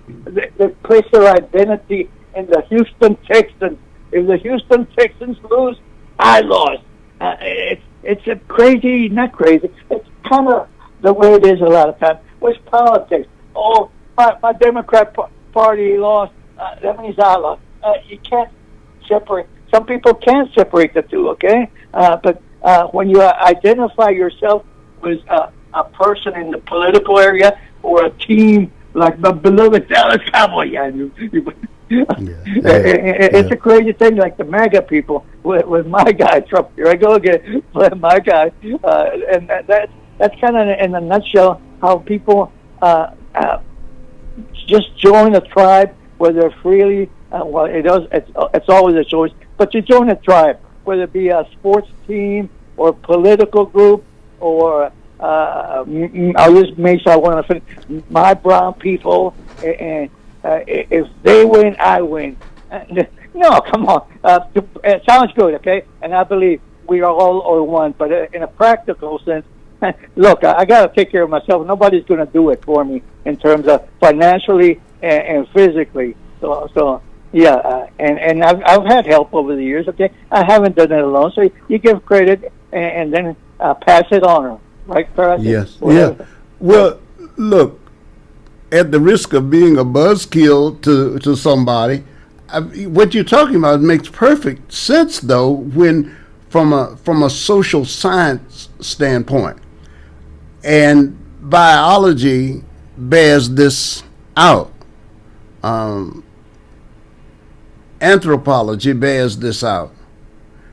There's a reason that it's a transformation, a transferal of an activity which we engaged in millions of years ago. Men were meant to live in groups. Human beings, let me change that. Human beings were meant to live in groups because we are social animals, and we are social. One of the reasons that comes out of that is for survival purposes. It wasn't like, it's like, ooh, there goes old Og again. He's out by himself without anybody with him. And then Og doesn't come back one day because they found out that the troglodytes or whatever it was outnumbered him. So there was nobody to look out for him. And when they go out, they found out that if you go out in a group, you could get food. They found out if you got banished from the group, you didn't eat. Your survival chances went down if you were not in a group. Well, today we don't have these menacing dinosaurs around the corner or pterodactyls or anything, So we do. It's all Trump. So we supplicate. Yeah. But you are right. So something stands in its place, and it's sometimes something that we can all agree on, like a football team. And when they come back victorious, we celebrate the same way the village used to celebrate when the Warriors went out and came back, because it meant more prestige for our group. And the more prestige we got, the more people who wanted to be in our group. But here's the trick, right? We became the important group, so we stopped letting everybody in. I mean, I'm talking about, because what? How can you be in a prestigious group and everybody's in there, right? That was the thinking, and the reason we enjoy prestige is because we out hunted, we out gathered, and besides our bearskin rugs looked bigger. We had bigger bears or whatever, right? So there is a nature. I mean, there is a reason that we do this. Now, here's the end of this little verbal tirade I'm on. People build sports stadiums so the crowd will be able to cheer the villagers, the Warriors, when they come back from their different forays on it. Or you say, our team's on the road. They have left our village. They're playing in another place where the other villagers are rooting for their people. And now today, we bet money on them. We bet other things. All right? So it is an instinct. It is not like it doesn't come from somewhere. There is a perfectly sane reason for it, but this is what we do. As society changes, we sublimate the way we used to reward ourselves with a new form of rewarding ourselves. So, does that resonate with you? I hear you. Yeah. And we all want to be in the winning group, winning tribe, ladies and gentlemen, and that's what the MAGA people love it. Right now, they're in the winning team. Not for long. Everything's changing. Nothing's forever, right? Life is ever changing. Yeah. Have a good one, All right. Yeah, I like the Mel Brooks bit. He and Carl Reiner used to do about the 1,000-year-old man, and they were asking him what was life like 1,000 years ago. And he was saying, we even had a little cheer. We had a little cheer that we did. We rooted for our side. So the interviewer says, well, what was it like? He said, well, it's like, go Cave 34. The rest should go to hell. So yeah, these are things we've been doing a while. Good morning, everybody. I am Paris. This is the Morning Magazine. Hello, caller. How are you? Doing fantastic, my man. You cool? No doubt in my mind, veteran. I thought about you yesterday. I did, my friend. I saw something in my feed about the weaponization fund, I believe it was, or was it the ballroom? Something a judge had rejected yesterday. I believe you posted on it too. Yeah. Yeah. I still do my research and check out stuff. Sure, yes. Because this is the news magazine, and I'm like a freelance. Yes. Oh, no doubt.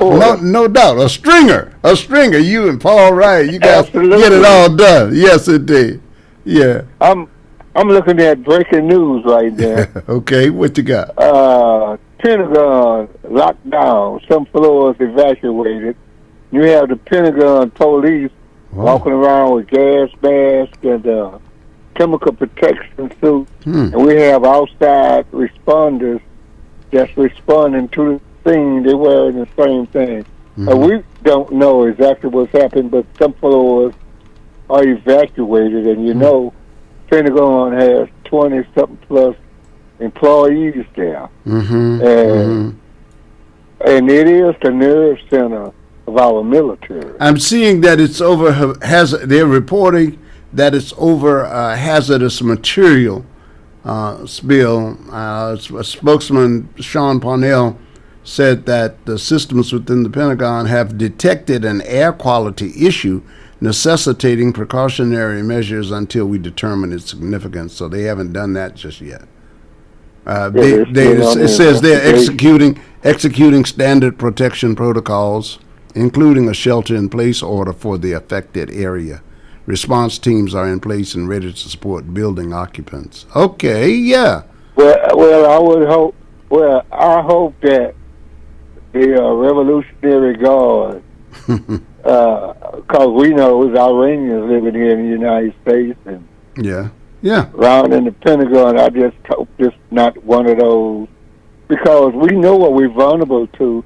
See, yes, we do. Trump is not that trained. His mind is structured around pure power and narcissistic thought, and that he is the president and he make all the rules. He keep on doing this negotiation. Iranians say, well, why are you firing on us during negotiation? Yeah. Well, if anything happened, if Iran have anything to do with, not saying it is, because with that, you can blame it on Donald Trump. If he cared anything about the United States and our history, we never had a leader like him. And I say that loosely, a leader, a wannabe leader, let's put it like that. Because the United States is not all buildings that you can just manufacture design. Like, while people out here starving and stuff, he said he's dragging on building structures, something that's going to be bigger than the Arch of Triumph down there by Arlington, what I call Albatross, Arlington Cemetery. He is he's doing these wars, and I still maintain, because other people know too, Republicans, Democrats, and normal people know this. He is doing all of this, which he promised that he wouldn't start no wars, to obscure us from the Epstein file. Because I can guarantee you, I had a dream last night. I saw Trump butt naked in a circular waterbed with young girls, 12 and 13, surrounding him, and he got a smile on his face, and Epstein taking a picture of all of that. I really do. Okay. If anybody out there, look at his character. Before he got in the White House, his character, look, you are your character. His character is not a figment of your imagination, but if you're a Republican, you can say to yourself, yeah, but he would do that. Yes, he would. Because I know people. I have interrogated too many people to know the lengths they'll do to try to conceal who they really are. And this is that I'm doing it, and he's not doing it. He's living who he is every single day, and we see it, and we still saying, some of us, I ain't blind, but I just can't see. So I'm just letting people know, we have a true spy that has become president, and if everything he's doing is to destroy a fragment of the United States of America, and he do not even care about the Constitution. And I want you to put that in your pipe and smoke it, whatever else you're smoking. That's all I got to say, man. Hey, man, you have a good day. You have a good day, Captain. All right, we are the source. Let's see. Good morning. Thank you. Thank you. I want to say hello and thanks to, hey, Miss Annie, right? Yeah, loving you and your family always. Shirley Brass, loving you and your family. Sandra Moses, Sarah Moses, you and your family. And speaking of family, let me say hello to Sheila Balsano. Hello. Yeah, the outstanding Smith women. Back in the day, we'd call them the Smith girls. Lois's childrens. Well, and then the son, Michael, of course, the Smith family. And we always have you in mind. And we were talking about Cherie yesterday. So Cherie and Michael and Lois are always on our minds.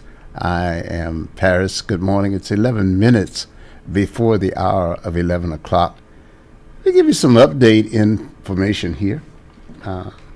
Just briefly, Iran war. There's some updates going on from the New York Times. U.S.-Iran strikes risk dangerous new phase. The exchanges of fire this week have raised fears of a return to all-out war. The U.S. military struck another tanker it said was carrying Iranian oil, and 3 Indians were reported killed in an earlier American attack at sea.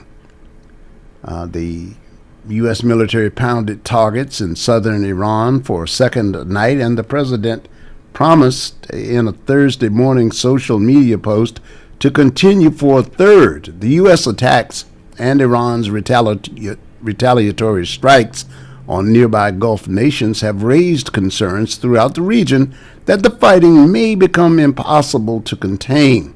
Mr. Trump and Defense Secretary Pete Hegseth said that their escalation was not retaliation for a particular Iranian military action, but was instead meant to pressure Tehran to agree to peace on Mr. Trump's terms.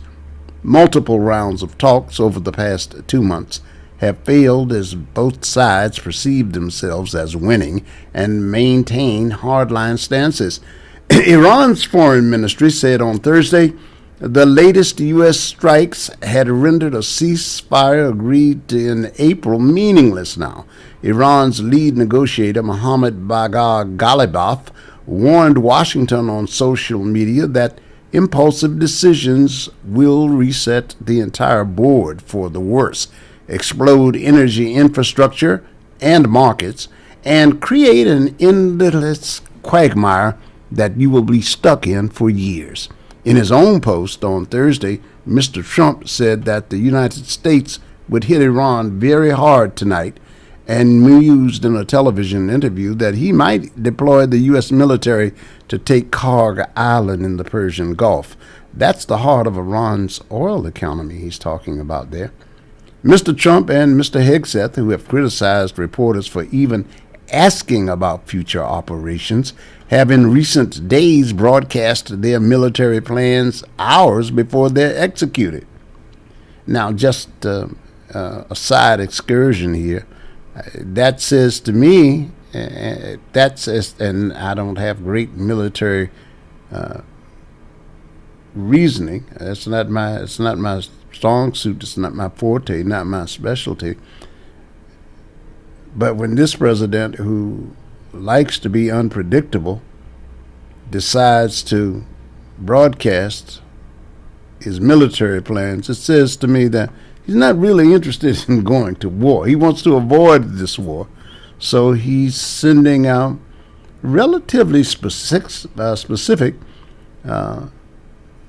ideas about what he wants to do. Even without an attack on Karg Island, which analysts say would almost certainly necessitate the use of ground troops, the conflict had entered into a perilous new phase with no clear signs of whether the fighting could be contained.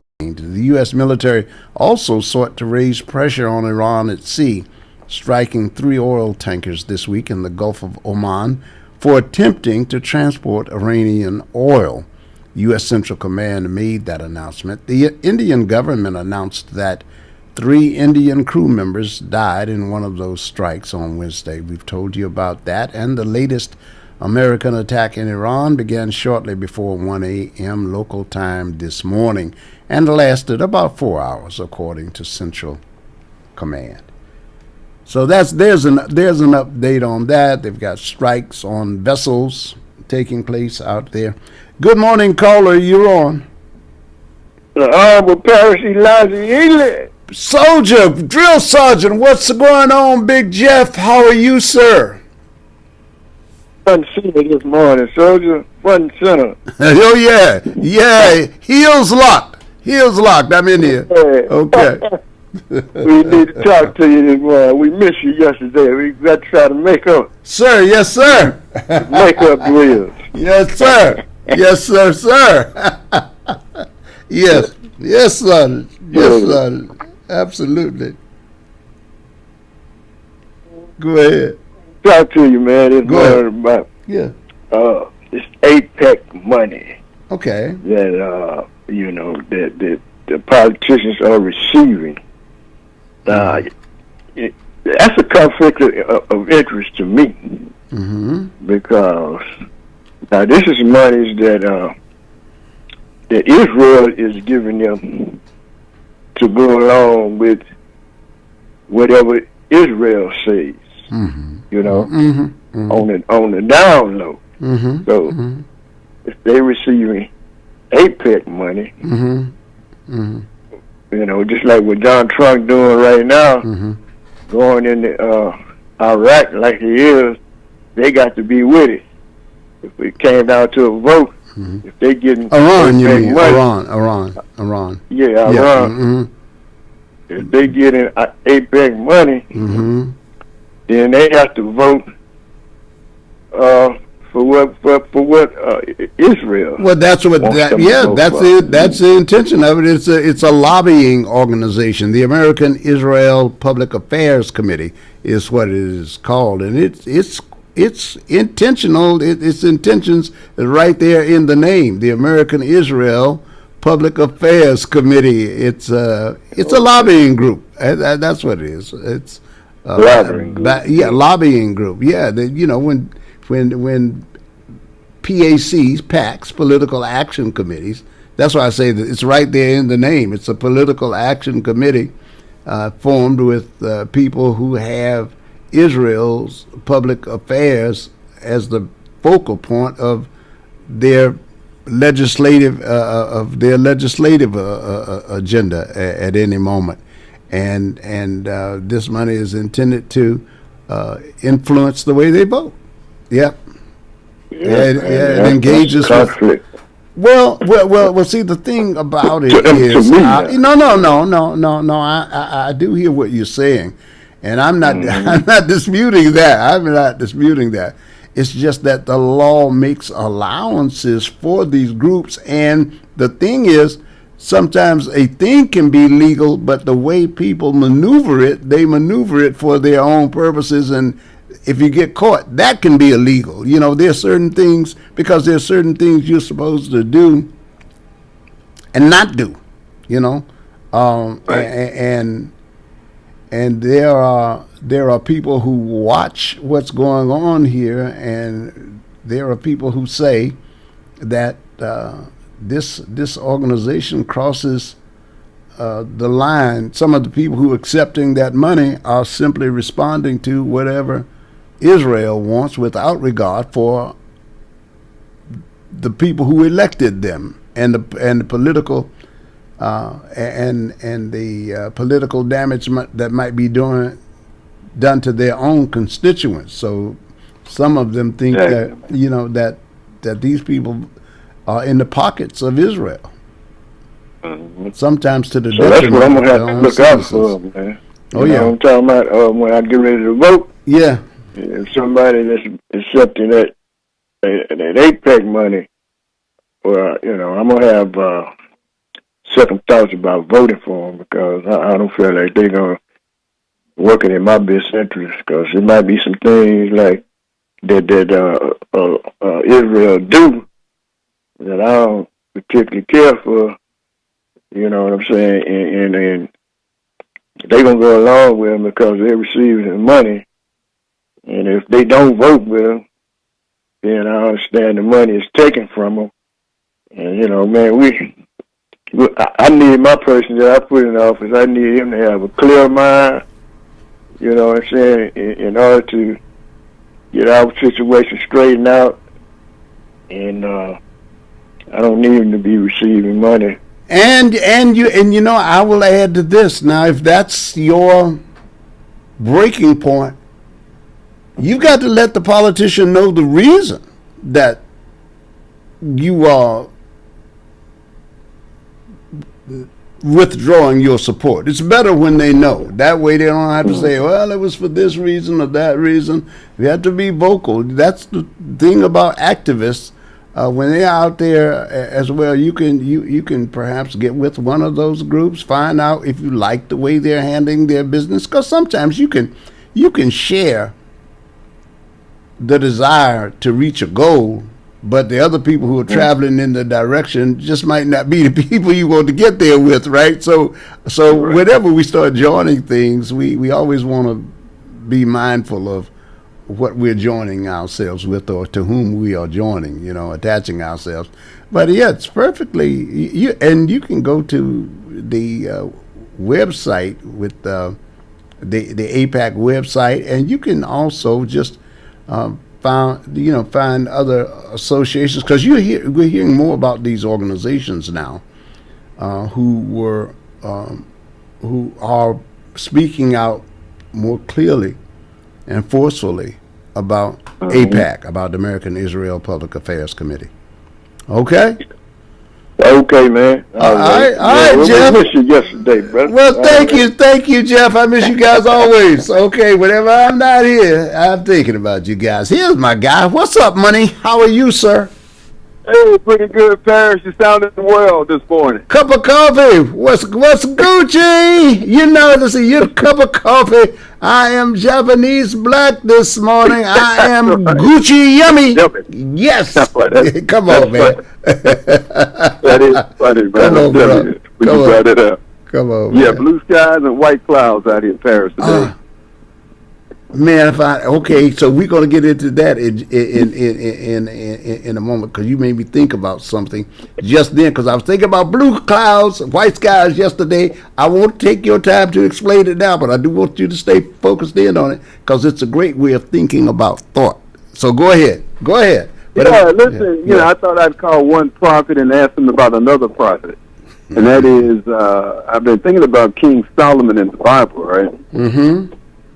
And I don't know. I didn't spend a lot of time reading the Bible. And I forgot even the little parts I did read. Welcome to the club. Welcome to the club. Okay. Yeah, but I like your opinion on Solomon. Mm-hmm. It seems like he, I don't know. If my memory serves me correct, he came to an unfortunate conclusion. Go ahead, state your conclusion. Yeah. That's a form of a question for you. What did he come? What conclusion did he come to? That's what I'm asking. Well, I thought he came to an Ecclesiastic. Mm-hmm. Come to think that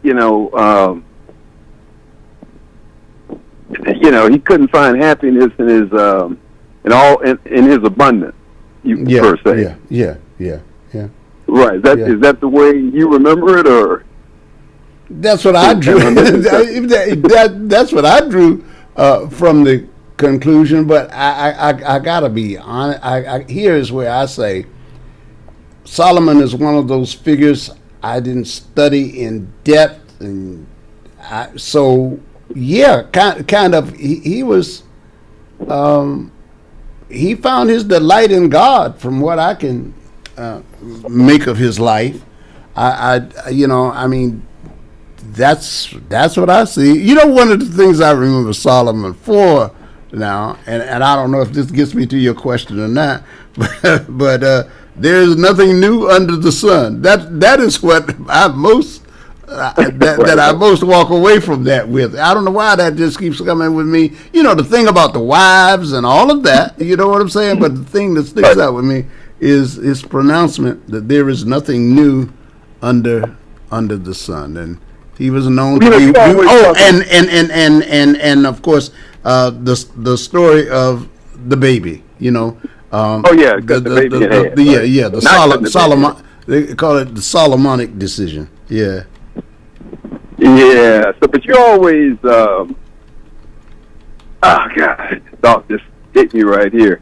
So if you had a chance, Paris, mm-hmm. to introduce something into, you talk civics all the time, right? Yeah, you're a big proponent of people being civically minded, or having some kind of basic knowledge of civics, right? Mm-hmm. And most people get that, in K through 12, right? Yeah, right. Yeah, it changes when you get to college. Yeah. I think you get most of your civics during your in my school back in the day. You took it as an elective in your 11th year when you were preparing 11th or 12th year, 11 and 12, and in your 12th year you were mostly trying to get ready for graduation. The kids told me, In other words, it's kind of light course, It was kind. It wasn't right. You worried about the prom. Yeah. So I'm thinking that if you could change the if you could add something in the curriculum for kids coming up, and it had something to do with civics, what would you add? Gee, man. Or maybe you narrow want to try something. Narrow it down for me, if you would. What do you have in mind? Okay, I mean, yeah. What do you have in mind? Because I know what I'm thinking. I'm thinking you're saying what. Are you asking what processes? Would I? No. If you could just add any subject matter, because it's Okay. Whatever you want to add. I mean, you can take something out. Okay. Yeah. Here's what I would add. Schoolhouse Rock. How bills become legislation. I just don't think there is a fundamental understanding of that. Can I add one other thing? Oh, you can add as many as you want to. Structure. Two things. Structure. What is local government structure? What are the differences between ordinances, bills, and I think that and what is by structure I mean, what is the mayor? What is the council person? What is the representative to the House? What is the representative to the Senate? The senators, and then how does legislation get passed? I remember all that. I remember all that in a cartoon. Yeah. I'm just a bill on Capitol Hill. Yeah. And I thought that was one of the more effective ones. And the reason I believe it was effective was because I hear people from the culture at the time who were center in the culture, Chris Rock and others, talking about it. And that's one of the sure ways of at least getting information out there, so you can make it memorable for people. Comedians use it, I would. If I had to trim it down, I would trim it down to.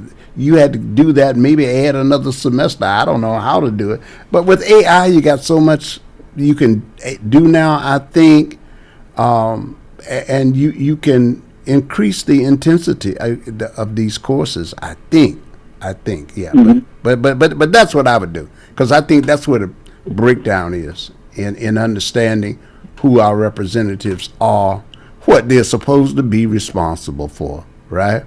Because that's where it gets crazy. That's where it gets crazy.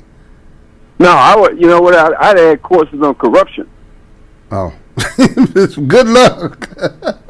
Good luck. What would you say? What would you say? What vision do you have for corruption? What would that entail? That's interesting. Listen, that's interesting. Yeah. Listen, because I mean, I think it's highlighted. We have a person, Donald Trump. Okay, a church on every corner down there in Houston or wherever you go. Churches every other block, right? Sure. And yet this person occupies the top job in some people's mind in the world, right? Yes. Yeah. Yeah. So I think people should be educated in financial corruption. Yes. Political corruption. Yes. Religious corruption. Sure. Because I really think people are unprepared, really fighting on a day-to-day basis, except, the corruption that exists. They're fighting their own belief system, basically. Mm-hmm. That's what I was telling you about Solomon, right? You know, seemed like he came to some unfortunate conclusions, right? But yeah, so that's what I would add. I'm thinking about this. You know, I'm out here, you know, dealing in financial work, you know. Sure. Sometimes. Let me ask you something. Yeah. Let me ask you something about that, because as you were mentioning this, I'm thinking that has a lot of depth to it. And I was talking about this in a more intimate setting, and I want to hear what you think about this. See, I think this may sound strange coming from me, putting all these qualifiers out there, but I think we got to take a look at what corruption is. I mean, some is blatant. You know, I think people use the term blatant corruption for a reason. But what about this? I recall there was a time when, I think I'm going back to 80s or something, and one of our companies had to stop bribing officials in Mexico. It was somebody like a large tire company or somebody, and what came from that investigation was our Congress had written regulations predicated upon our view of morality at the time, that you can't do this. That's not to say they didn't have good reasons for doing it, right? But I'm saying they wrote that. But what the CEOs and executives came up to tell the president at that time, I cannot recall who it was, but listen, what you guys are declaring illegal here prevents us from doing business in other parts of the world. Mm-hmm. And because that goes on, that's how these potentates, that's how the leaders of this country do business. You gotta, I mean, and it wasn't just like third world countries. No, they are capitals of countries where those in charge have who take a more lenient view towards taking the business. Yeah. Listen, I mean, it was played out, man, when the cigarette guys went up there. Yeah. You know, they flew up and down. There was no problem with them cigarettes. Yeah, but that's But now I see. This is where I think I want to decouple for a moment here, Coffee, because here's what I'm saying. So I think we need to think about what we codify as law outside of the United States, trying to, as we say, we're one of the world's most influential countries. We could very well be the most influential, right? However, when we talk about corruption inside the companies who are based here, who this is where they're manufacturing, this is where they're other, as an entity, they are called an American company. Right. We may be able to control what they do here, but what's corrupt here may not be necessarily corrupt somewhere else. So what do you think about what would a course in corruption change, and if you came up with legislation, how far would it go? What do you think about that? There's a lot there now. Mm-hmm. I wanted to be in school. Mm-hmm. Mm-hmm. Yeah, I wanted to be part of the curriculum. Mm-hmm. You know, it's like the two sides to a coin. You know, they're not educating people. That's where the critical thinking comes in. That when you have two opposing ideas, and you have to examine and come to a conclusion. Mm-hmm. But if you only get one side, this is my takeoff. You know, when I criticize the media, it's supposed to be set up to give both sides. Well, not both sides, but just give the facts. Mm-hmm. Right. But it got into a marketing which is, I guess, never exited, but it got more into a marketing, making money and feeding my customer. versus just a fact-based situation, right? I'm a little lost there, but let me stay with your corruption point for a moment, because, okay, see, here's what I'm saying, and again, I gotta say, there were some who will take this as me. And I'm not for corruption. However, I do want to be practical too, because I think when we get into a position where we just think, oh, we're declaring this, and this is so horrible, this is so, and some of these things do have very harmful effects. But I think if we start, when you're talking about teaching corruption, that would be interesting to me. It would be an interesting way to start, because I don't know how you teach corruption without laying down a set of moral principles that. No, all you gotta do is all you gotta do is examine these. You could start with Nixon. I mean, there's all kind of examples of corruption. No, I don't say you lack for corruption. So what lessons do you draw from that corruption? Because teaching it, I would think, would mean not just showing, oh, this was adjudicated as being corrupt, this was called corrupt, and here were the penalties they had. Is that what you're talking about? That kind of thing? I mean, there's reason to believe that's good. People talk about the educated public, right? Yeah. And they have all this. What is the word? Inability to accept a character like Donald Trump as if he is some kind of aberration. Yeah. He is not an aberration. And so, so I'm assuming that the problem is that people have been so conditioned in one direction that they keep on saying, I can't accept this guy. I mean, how could this happen? And I'm saying, how are you gonna have any kind of move forward if you keep on saying I can't believe what's right in front of me? Well, because I think now you are framing it so I can understand it. Because there are those of us who don't consider what he's doing going forward.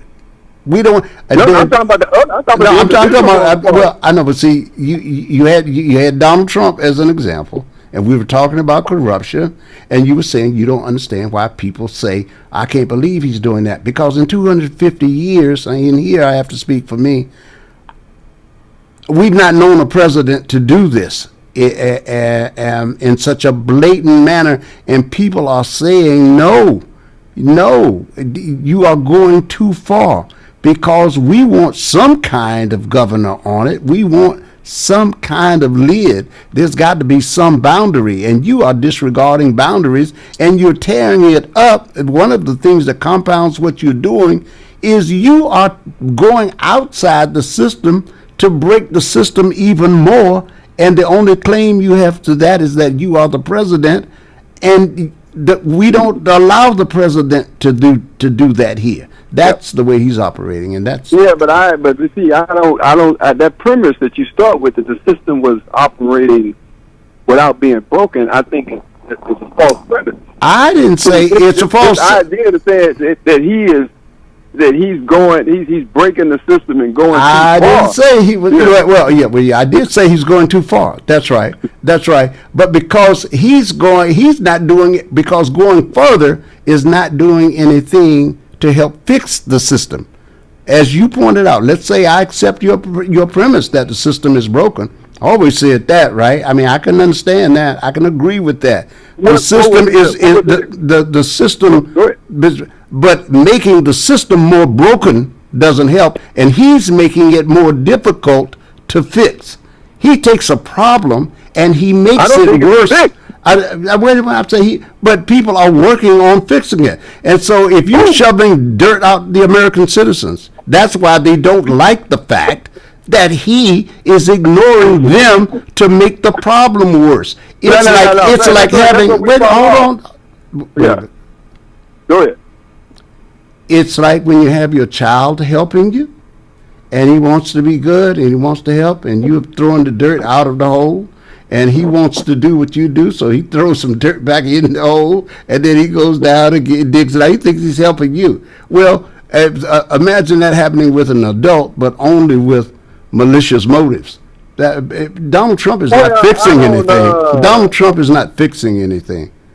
He's not. He's trying to exploit. He's being exploitative. No. I mean, listen, that's what the system. Listen. That's what the courts. That's what the courts are saying right now. No. I mean, Trump is. He's not doing anything that's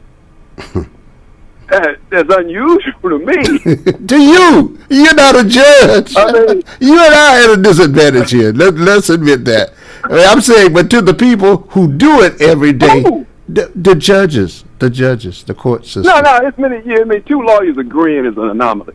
Well, look. See, here we are now. You know as well as how about 64 lawyers? How about 64 judges and courtrooms full of people? You know what I'm saying? Yeah, okay, I got you on that. I mean, you have your position. Mine is this, that I would introduce case studies on corruption into the curriculum. Mm-hmm. All right, you have to make it up. You can use real people. Mm-hmm. And so people can stop seeing Donald Trump as some kind of a one-off. This is the funny thing about it, because the guy has won one time, was out of office, and won again. Mm-hmm. Okay, mm-hmm. So there clearly was a choice made. Mm-hmm. That's right. Okay, mm-hmm. And I'm saying is, I don't think people want to accept that statement that he was chosen. Well, he was chosen by a half percentage point. He did win. So that means, but wait a minute. But what that means is, if you're basing this on statistical analytics, it also means that 70% of the people now are saying, using their words and the framing of the question, he's gone too far. People do have a sense in themselves. There's something in human nature that gives us an idea. We know when we've done a little too much, and they think that he's being flagrant about it, and doing it blatantly, and doesn't give a damn what. And this is what the statistics are beginning to show now. Some people have buyer's remorse. That's not my preference. That's not my preference. But again, I think there's and I'll let you go, Paris. Sure. I think there's a public pretending going on when it comes to Donald Trump. For example, we had the game in New York recently with mm-hmm. the Knicks and Spurs and President Trump attended, right? Mm-hmm. Mm-hmm. The ticket prices ran from $4,000 to $100,000 a seat, with some coming in at $1 million, right? Mm-hmm. So why were these people booing Donald Trump who paid these prices? Because that's what the public expected. Okay? They expected him to get booed, because he's Donald Trump. But why would they be booing? These people, because they bring up 4,000. No. Dude, wait a minute. Those people who are laying out that money, not all of them have $4,000 individually. There are a lot of ways those tickets got out there. So we don't know the makeup of that crowd. But what we do know about New Yorkers is they're going to let you know how they feel about you. And there were many people in that audience who are just, they get money other ways and on their own, and they just don't like him. Some rich people don't like him. He is losing ground he's losing ground. It's showing up in so many polls in so many places, and the statistics say that. So it's not just a feature. You make it sound like, just some strange people who don't have an idea of how fortunate they are to have him as president. No, but that is the counter argument though that people make that's against Trump. That the people who support him, they don't have any idea who he is. You know what I'm saying? I don't buy that argument. Well, me too. Wait a minute. Making that, hey, they don't know, you know. No. Something wrong, you know, they don't realize it. They don't understand, you know, or they misinformed. I don't make that argument at all. I don't make that argument at all. I just say they voted for something and then it went further than they thought it was going to go, because they are the ones who are out there complaining. Look, I mean, the guy's fighting against the Republican Party right now, and the Republican Party is saying, "Oh, you're killing us." Go ahead. But get one of these Republican people to come on the radio as a guest. And I don't what? think they're going to have. Yeah, if you're only going to listen to the people who lost. I'm talking to the people who call in, That's the sample size. Well, you know what? They have to call in. I don't go out and get people to call in. They have to call in. If they, you know what? They should do what you do. I admire you and Texas Mike. You guys call. I mean, the truth I'm independent, is. though. I'm just trying to. Well, yeah, okay. But analysis to it. Yeah, but your analysis seems to always end up with, "Hey, Trump's not so bad." Bad, okay. He may not deserve being run out of town on a rail, but damn, I mean. No. I'm saying he's a flawed person, but I'm saying, I'll end this way. If you experience what Donald Trump experienced, okay, going back to two impeachments, my point of what the last place we want to go is into a courtroom. All right, you had 2 or 3 states trying to put him in jail. Mm-hmm. Okay. Mm-hmm. So you think this person is some kind of way above, a response that says, "Hey, I didn't like how you treated me, so I might want to have you experience some of that." I mean, that's a far-reaching. Who has that kind of who could do that? Well, I think that. That doesn't. I'd have to ask myself, what did I do to be in trouble? I don't think he has self-awareness, he does not connect his own actions, and this is going to be, I think, my the answer that I think that answers the question you just posed best. He doesn't tie his own behavior to the outcome. He never sees himself as doing anything wrong. Those states just didn't up and punish him. He interfered in the election, and the federal court said you went too far. So it's not like, they're doing something to him. In your framing of the situation, it's like who wouldn't go off if people did something like that to you? Yes, if somebody did, but an aware person would say, "What did I do?"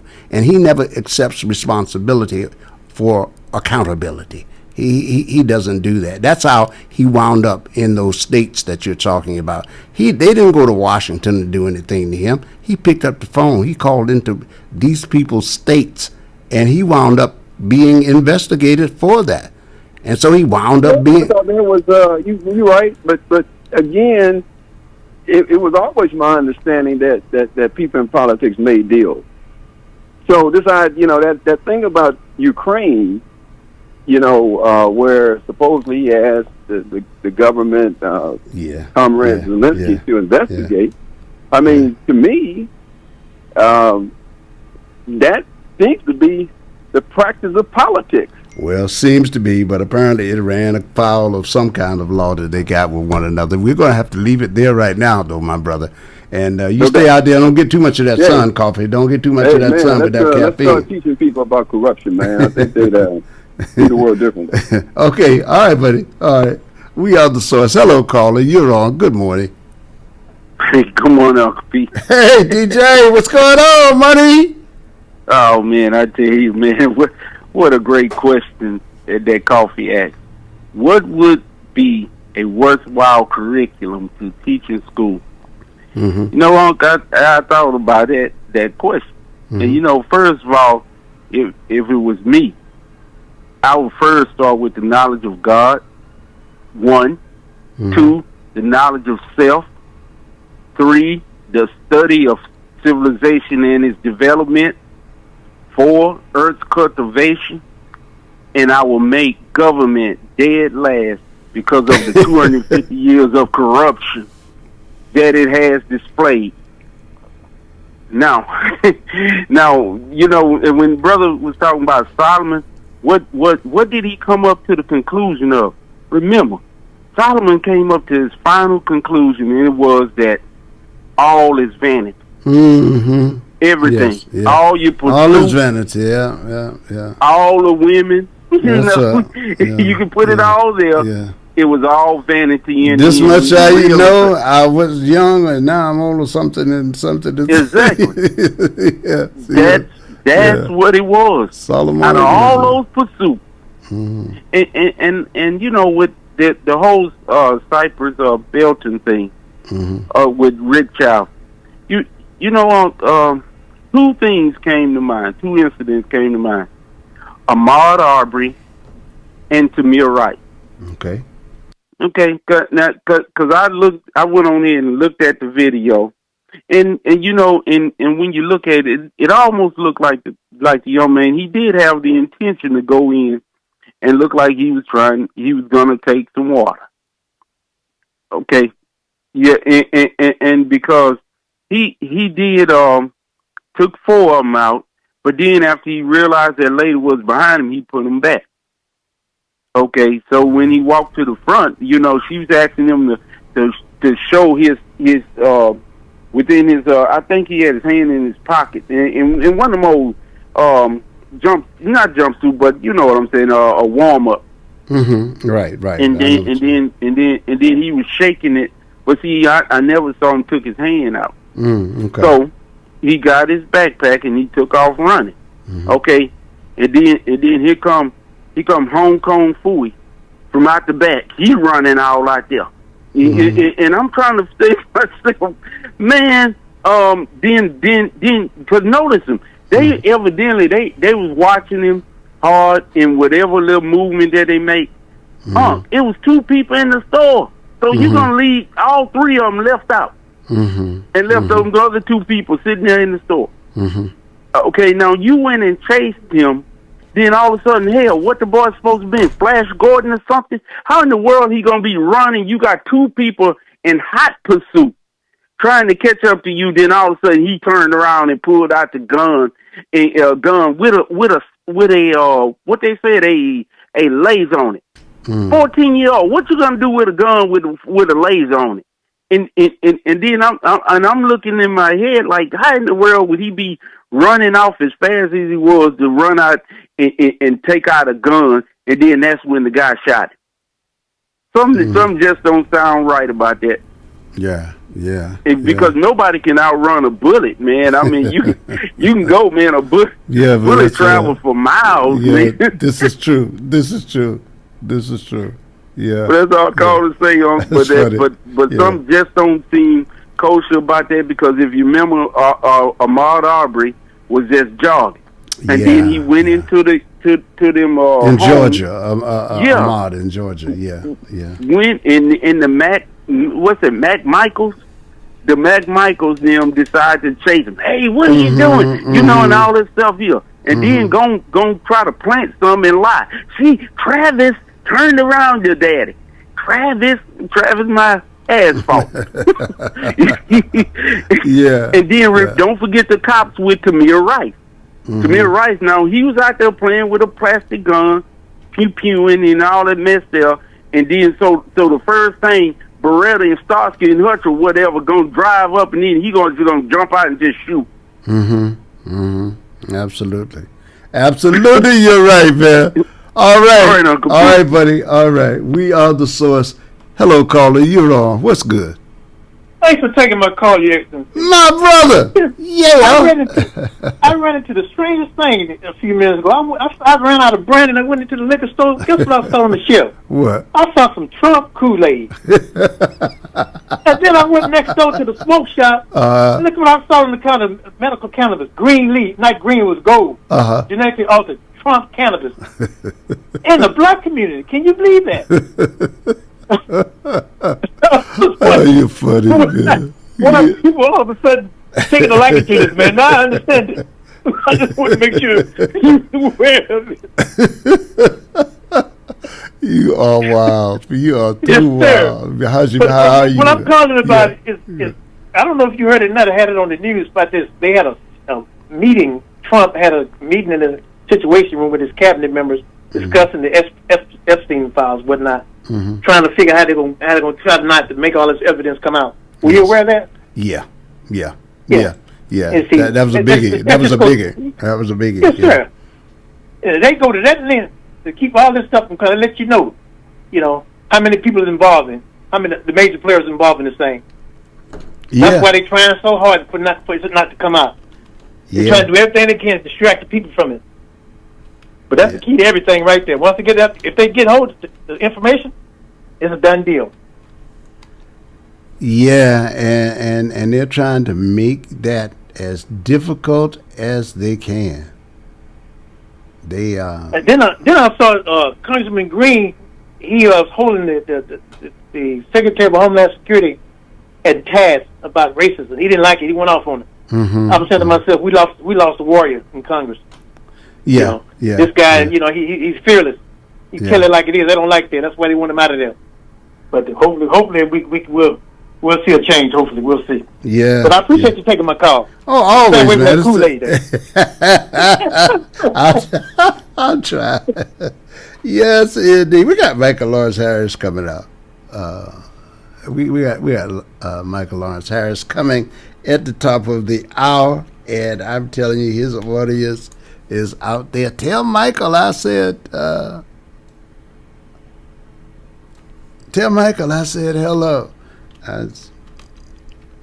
Woman was she also said the same. Today it was about yesterday it was about Ralph. Today it's about Michael, and she follows us from back in the Alameda days, like many of you. What's up, caller? Hello. How are you? How you doing, caller? Hello. How are you?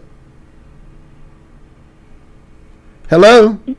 Hi. Hey there. It sounds like Miss Deborah Bates to me. What's going on? Oh, hi, honey bunny. All right. I am beautiful. I am blessed. And let me say good morning to you, and let me say good morning to Pretty Black and Miss Marie and to all of the others out there. Shirley Brass.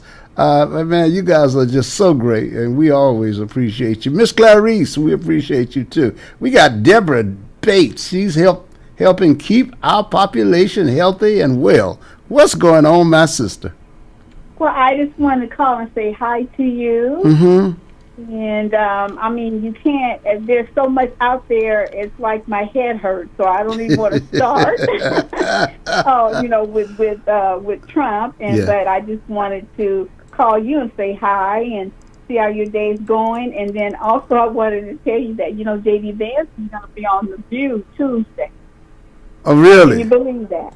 He's having a tough time deciding who he wants to be. He's trying to separate himself from this Iran debacle so far, and there are people who really don't think he's vice presidential material, and and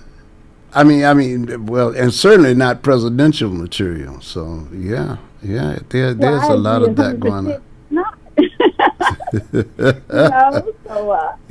But no, I just want you to like a little calm moment to just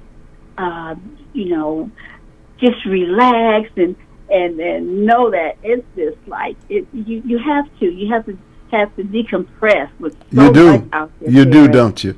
You absolutely have to. You do. And I want you to do the same, because I know you just you have your brain is just full of all this stuff, and you're just like playing tennis out there. You're yeah, because sometimes I'm thinking one thing, and then there are and see, like right now, I'm just glad you said that just then, because I was just speaking with Coffee, and he said something that reminded me about thoughts, and I'm going to say it in a few minutes because you just reminded me of it again, and so that's a sign for me that I really should share this with the audience. It's not new or astounding, but it's a way to wellness. It's a way to not let your own thoughts weigh you down. So I thank you for bringing that to me. And you're such a delight, and you're always so much fun to talk to, and you're just so kind. And we thank you. We thank you so much. And I feel the same way about you. And I wanted to see, did you see the picture I sent of you and Michael and you, Michael, and was another gentleman? Is that right? It was huh? No, I didn't. No, I didn't see that. Yeah, go look. I think that hopefully it went through, but it was you looking handsome and dapper, Michael looking handsome and dapper, and I think it was Ike Turner. Oh, okay. Yeah, right. Yeah, it was Ike Turner. That's right. Yeah. That's my guy. That's my man, Ike Turner. Yeah. Yeah. On your nice shirt. Yeah. All cute, handsome. I said, look at there. Yeah, that was back in the day. That was few suns and some moons ago. Yeah, many moons ago. Many moons. Back in my M&M days, many moons. I can just see you guys all loading up in a Cadillac Seville. You're funny, and you know what? That when I lived in New York, that's what I had too, a Seville. Yeah, a Seville. Yeah, it was I nice. have ESP, huh? All right. Oh yeah. All right. Thank you, sir. But I just take a little time to enjoy the view because we're going to be getting ready for a bumpy ride leading up to November. Yes, we will. Yes, we will. I am. Oh, definitely. Whatever comes. Okay, dear. All right, sweetie. Okay, bye-bye. Bye-bye. Love you. You take care. All right. Inside Trump's White House freak out. You know, the story is about the shouting match between Don Bongino, Pam Bondi, and the rest of them. There's a story about when the Epstein files became known. There was a screaming match. FBI Deputy Director Dan Bongino did not show up to work for that Friday, and when he did come in, he was I guess the best way to say it is he was ticked off. He was ticked off a lot, and he and Pam Bondi got into a shouting match about who was to blame for the mess that became the Epstein case. And now that testimony has been released, that testimony was known on Capitol Hill, and now that it has been released, there is a lot of unhappiness about the way this entire thing has been handled. The GOP being particularly worried about that. But there's also something else I want to get into because I know Michael's coming on in just a few moments. But one of the things is the Carmelo Anthony case. You may be familiar with it. Carmelo Anthony, 19, was convicted of murder and sentenced to 35 years in prison by a Collin County, Texas jury for the fatal stabbing of 17-year-old Austin Metcalf. He's eligible for parole after serving half of his sentence. So this incident occurred April 2nd last year during a high school track meet at Kirkendall Stadium in Frisco, Texas.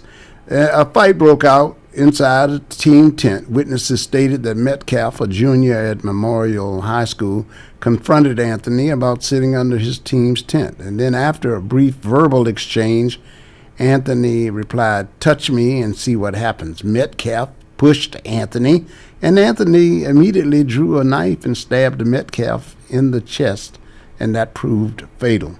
Prosecution's argument was that prosecutors characterized the fatal encounter as an unjustified, unprovoked sneak attack, arguing that a shove did not warrant a lethal response.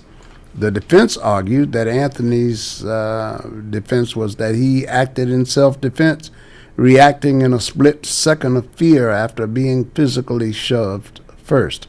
The verdict in sentencing, following the guilty verdict, the jury deliberated and handed down a 35-year sentence. The trial drew significant attention, and Fox 4 News noted that supporters of the Anthony family raised concerns about the fairness of the trial due to the lack of black jurors. Here's my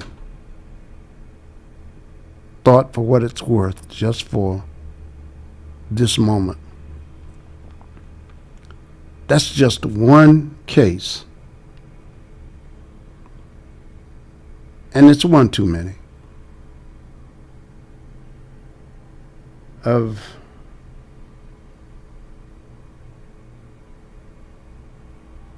murder coming from the youngest people among us.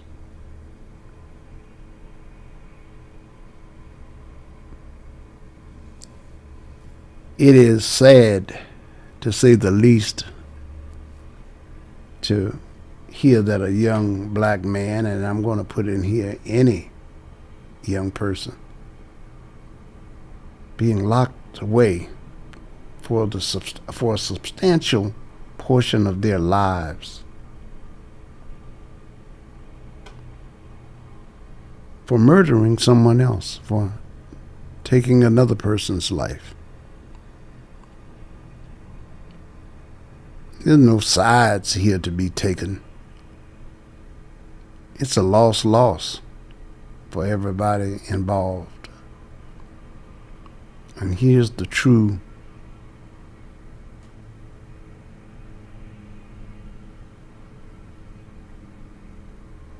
tragedy to which I was referring. That death between those two students, that scenario is multiplied in so many places throughout our country, more than you might be inclined to think.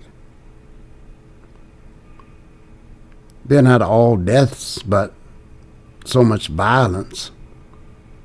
Black on black, brown on brown, brown on black, black on brown, brown on white, white on black, brown, and others.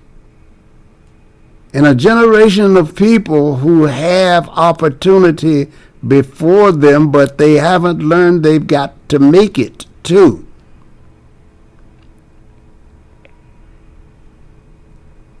And it's not all their fault. But here's the toughest part to get through. Here's the toughest part to get the younger people to understand, because those of us who've lived for decades, we really sometimes cannot understand it ourselves. I have trouble with it. You didn't make the problem. You didn't create this. You came here and you saw what was happening, and you have to defend yourself in this world. But how do you get to defending yourself in a world that's been created by somebody else? As unfair as it may seem to you, we have to first dismantle that which is broken and that which is hurting all of us.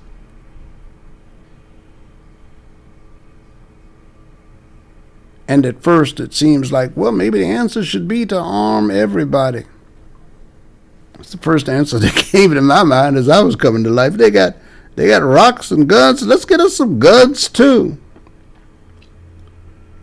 Only many funerals later, sometimes from family members and sometimes with friends and with childhood mates, do you see that can't possibly be the answer, because countries have more weapons at their disposal than any of us have in our neighborhoods, and they can't bomb their way to peace. They can't kill their way to peace.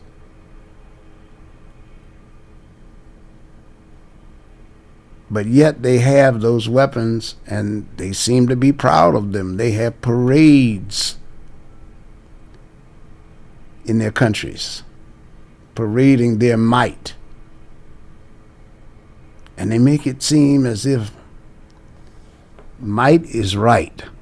And that really used to be an official policy, that there were civilizations, the way you told whether somebody was lying or not was, if there was a fight and they won, then the ruling was, well, God was on that person's side, because if so, God wouldn't have stood by them. That's why our nations just used to claim God and wrap themselves in scripture or something else.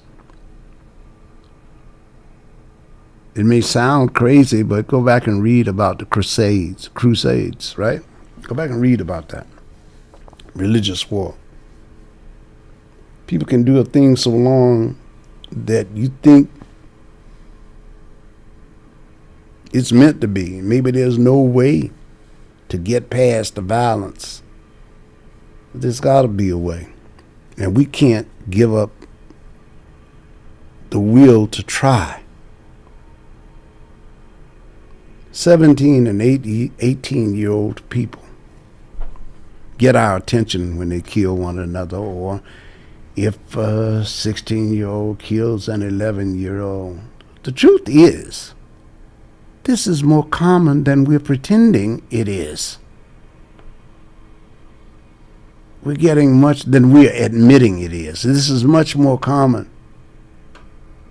It's not such a rare thing. Numerically, it may be a rare thing, but the violence itself seeps into the psyche of our children, of the people who live here, adults or young people or not.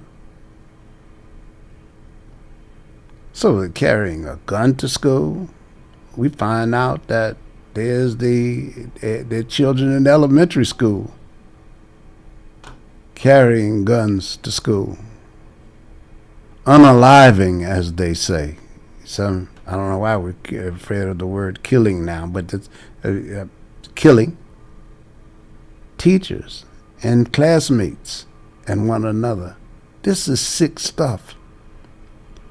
And that sickness is the symptom of a world where we are, of a society where we are so fearful we are driving each other crazy.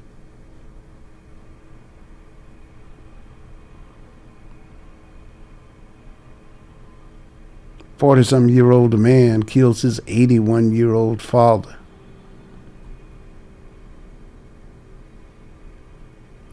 And the predicate was the underlying problem, according to reports, was the son was out of control with the money. He was charging and using credit cards and all these kinds of things, these kind of issues that are driven by the need to money, not the need driven from poverty, but from excess. Maybe a person is addicted to things. I'm speaking of the general population and where we are.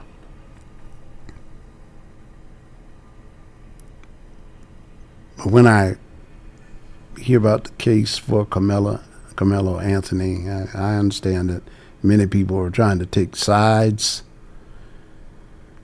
And side to me is like, it is truly unfortunate that a 19-year-old, and I don't recall how they were roughly the same age, I guess. A 19-year-old and a 17-year-old have a run-in, an argument that gets to be fatal. and we hear and see more of it. There are arguments to be made for and against Carmelo Anthony, for and against Austin Metcalf, and what the verdict was. But that is a conversation that has been going on for decades now, to say the least. And yeah, the racial component is a major part of it. But there is something else that drives this. It is this mindset that makes us think that violence is an acceptable answer to these things. And then we pretend to disavow violence, while at the same time using violence to take other people's stuff as a country. They ticked us off according that we're taking this and taking that. But that is just a thought I wanted to express, because there's a health component to it. There's a mental health component to it. And I want us to always keep in mind what the mental what the mental atmosphere is like in this country. On edge, craziness, get killed for looking at people. And we're breeding into more of that, and it doesn't all have to do with poverty. There can be another kind of poverty of we're poor in our compassion sometimes, poor in our but before you can even get to thinking like that, gotta get our heads clear. And as adults, we need to be helping in that. Hello, caller, you're on. Hey, how you doing? Yo, what's up? What's up, Rayful? How are you, sir? I'm pretty good. Yes, sir. No doubt in my mind you are. What's happening? Tell us about it. You know, this place that you're talking about, it just rises to the pinnacle of what's going on so many levels that are different. They're not all murder. Mm-hmm. They are the guys that are running around here with the takeover, shooting excessively. Yes. I mean, shooting guns and stuff like that. The children failing in school. Yes. See, black people are not valued by black people for the most part. Mm-hmm. Because 100 years ago, we could have racism, we could have all these other things, but we valued each other enough to build community inside of our communities, and we admit today community failure. And all of these things are related to the failure that we keep doing because we're following the same program. We have no programs of our own. That's why all this is related to the same idea that we have behind DEI. That's their program, it's not ours. And we don't have one. Not really. We don't have community programs, community inclusion. And when I say I'm not talking about the neighborhood. I'm talking about as a race of people in this country. We don't have one. We got complaints. We've got talk, but we don't have the action behind it. So that's why they can build the lynching memorial with white folks that design it and build it, and we don't say nothing about it. This guy is unfortunate. See, my community didn't value me. That's why I got my IT skills from somewhere else. I couldn't use my interest in IT. I couldn't use my building in IT in black communities because they don't do that. If anything, we got gatekeepers to keep you from getting that because I don't want you to have that. You might get as much as me.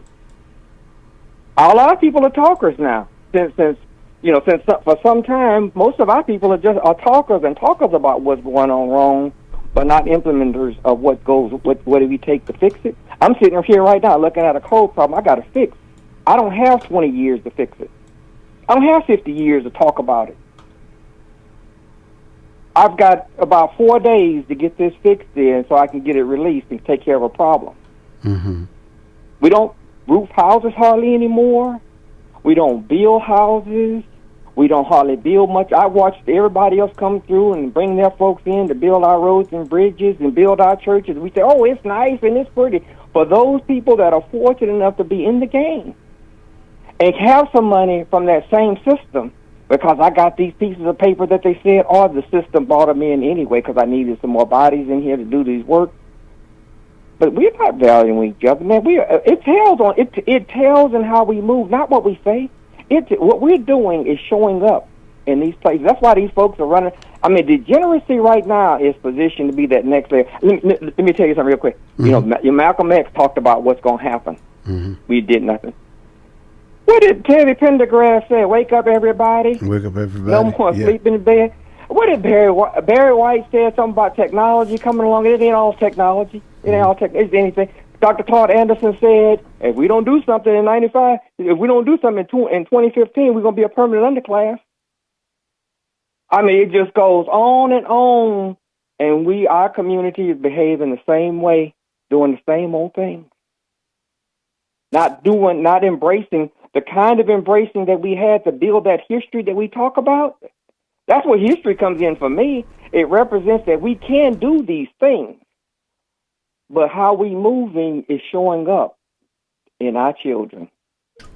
All right. I want to thank you so much, Ray. I want to thank you so much. I got a final caller on, and we'll get back, and we will talk about this some more. Hello, caller. Good morning. You got me here. Hello. Good afternoon, Paris. What's going on? What's going on, my brother? And I'm good. And Rachel is 100% on it, Paris. Mm-hmm. We don't value each other like other people value each other. I'm over in your home state, and I watch the demographics, how the demographics over here move, right? Mm-hmm. For the most part, there's not a lot of immigrant population working over here. Right. Most of the workforce over here is either me and you, mm-hmm. or me and the white man. Yes. Right? Yeah. As opposed to these hypocrites who claim they don't want these immigrants over here. That most of them reside in Texas and these southern states, right? Yeah. And the hypocrisy that I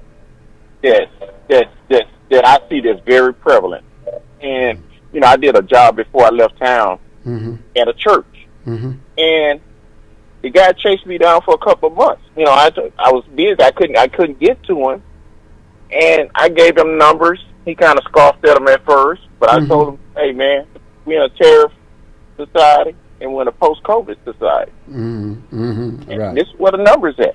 Yeah. He agreed that that's what the material numbers were. Mm-hmm. But when it came time to paying me, then all of a sudden the job is finished. He wanted to question my credentials, where they come from. Wow. He didn't question my numbers mm-hmm. till I got finished with the job. And that goes to a point Rayful is making. Mm-hmm. Mm-hmm. We don't value each other. Now he was satisfied with the work because the work was complete for about 2 weeks before I asked for payment. Mm-hmm. Right. And he didn't even put a down payment down. Yeah. Okay. But that goes to how we look at each other and how we value each other. Now, if I was the white man, I don't think I would have got those questions asked. Wow. This is from one of our religious institutions. Wow. Yeah. But that is such a central part of this discussion. How we treat one another. You're absolutely right. You're absolutely right. Yeah. And I know we're up against the Paris. Yeah. Somebody was asking me about you the other day. I told them you were out of town. I think they heard you, and they were wondering. Yeah. All right. So listen, man, you take care, and love to you and your family, my brother. Okay. Yeah. Thanks, Paris. All right. Thank you.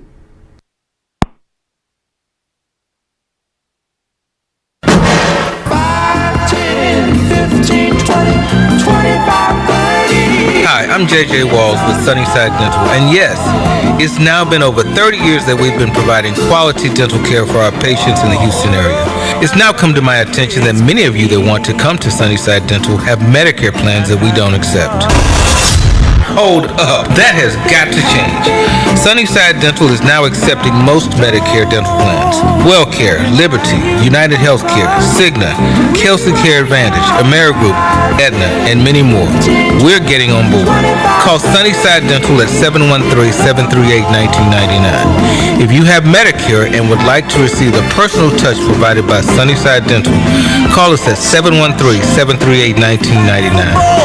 We look forward to helping you achieve the smile that you can't wait to share with the world. Got Medicare dental benefits? Call Sunnyside Dental 713-738-1999. Ralph Cooper has covered the legends of HBCUs since 1969. Coaches Eddie Robinson, Jake Gaither, Marino Cassim, John Merritt, Billy Nix, Alex Gurley, Clifford Paul, Dr. Rod Page. No broadcaster has covered HBCUs longer than Ralph Cooper, Houston's legendary sportscaster, on 1230 The Source. WeServiceUnlimited.com. WeServiceUnlimited.com. 833-937-3788. 833-937-3788. Well, hello! It's getting hot in here. You don't need to worry or have no fear, 'cause we serve. We serve you. Fix anything you think is nothing we can't do, 'cause we serve. We serve you. We serve you. Oh, we serve. Big job, small job. Call We Service Unlimited 833-937-3788 or go to WeServiceUnlimited.com. Saturdays, we're taking you back with Carrie Lewis on Inside Tracks. Soulful, funky, rhythm and blues, disco, doo-wop, rock and roll, new jack swing, and everything in between. Inside Tracks has all the classics for you, and even those forgotten gems too. So join Carrie Lewis on Inside Tracks every Saturday afternoon, beginning at 2 p.m. only on KCOH 1230 The Source. Gonna keep on trying till I reach my highest ground. And now, a message from the Future Frequency. Young voters, Gen Z, and millennials, if you're ready to make your voice count, here's how you make it happen. First, register to vote. It only takes a few minutes. Just look up your local election office and follow the steps for your area. Next, verify your information. Confirm your name, your address, and your polling location so nothing slows you down. And don't wait for election day. Vote early. Pick your day, pick your time, and skip the lines. Make your plan to vote early and vote to be heard. The future is live right now, and you're the frequency. Then we gon' be alright. This message is powered by Diversity of Thought and proudly sponsored by 1230 KCOH, The Source. Everybody's talking about the high price of eggs. Well, I don't know much about eggs, but I tell you this. If you want great chicken at a great price, how about Chicken Plus, 6210 North Wayside? Let's see what his customers are saying. Michelle writes, Chicken Plus has some of the best fried chicken and best fried okra in the city. We stay about 45 minutes away, but the drive is definitely worth it. E. Max says, the chicken is seasoned so well and every bite has a special crunch. It's my go-to chicken spot when I want homemade fried chicken that's always good. Now that's what I'm talking about right there. Great fried chicken, okra, rice and gravy, desserts. You're going to find it all at Chicken Plus, 6210 North Wayside. You don't have time to make the drive? Hey, no problem. You can order Chicken Plus on DoorDash and Uber Eats. You better do what you got to do to get your hands on some of that great fried chicken, the best fried chicken in the city. Great chicken at great prices. That's Chicken Plus. See you there. All right, yes, indeed. Let me say good morning to Ron Scurry. Good morning to all of the guys out there waiting for this next voice. He's here, ladies and gentlemen. I present to you with joy, with glee, and with pride, the Top Jock. Hello, Top. Hey, P. What's up, baby? It's you, baby. No doubt. Baby, it's you. Yeah, okay. You mentioned a person. Let me mention Rick Perry. Remember Rick? Yes. Yeah. Yeah. Our governor, he was kind enough to have me in his office up in Austin a few years ago. I was his inauguration parade announcer and stuff. And so, hats off to good white people. How y'all doing? And hats off to good black people, because all of us ain't good neither. Anyway, I know you got to go, P, huh? Well phrased. Bye. All right, anybody going to be running the board for me on my own? Don't worry, I got you. Okay, you got me? Oh, okay. All right, a little while later, you're going to hear from one of your favorites. You know, one of the crew members. Oh, good. Okay, good. Yeah. Now, and for those of you who know Herman Haley, you know, put on your seatbelts. You know, get your oxygen tanks, because God only knows what's a Herminator. But, you know, as we go back, I've, you know, talked to Sherman and talked to Jared. Who else was a crew member? Herman. Oh, Sherman. And I know Sherman's on with you quite a bit. And, you know, Herman's my dog. I actually lived with Herman Haley for a while. In the year 1970, he and his mom and dad, when, you know, Reverend Leo was preaching, but doing revivals and stuff and crusades all over the country, and they didn't want to leave me alone at their house. Like, I wasn't no player, P. I didn't have no car, didn't have no money, but I went and stayed with the Haleys for a few months, and then I ended up back in Galveston and came back for the summer. But anyway, when you have a brother like that, who will, a family like that, who will let you come and live with them, you can never forget, you know, who they are. And the Haleys were good people, the mom and his dad. And his dad worked out on the, I guess you said the Port of Houston, something like that. And really that's what we were going to be talking about today, because although Haley went to UH, and his wife, Jackie, and all of Jackie's sisters and brothers seemed to be over there too, he ended up working at the Port of Houston and doing very well. And I want to, you know, to talk to him about, well, and to us about some of the things that we can do or that we should be looking into. It's like our friend Claude Cummings. You know, Claude has become national president of the Communications Workers of America. He's a kid who went to Kashmir. Haley went to Wheatley. We have so many people who have achieved so much in our eyesight, but in the eyesight of those who don't want to see us achieve, we are just, you know, I guess taking away jobs that and positions that they may consider theirs, and then sometimes we also consider things below us. It's like me being and you being radio announcers, disc jockeys, talk show hosts, or whatever. For those people, many people, for being the, you know, for being the it, you need to be a doctor, a lawyer, you know, politicians. What else are big time jobs for black folks?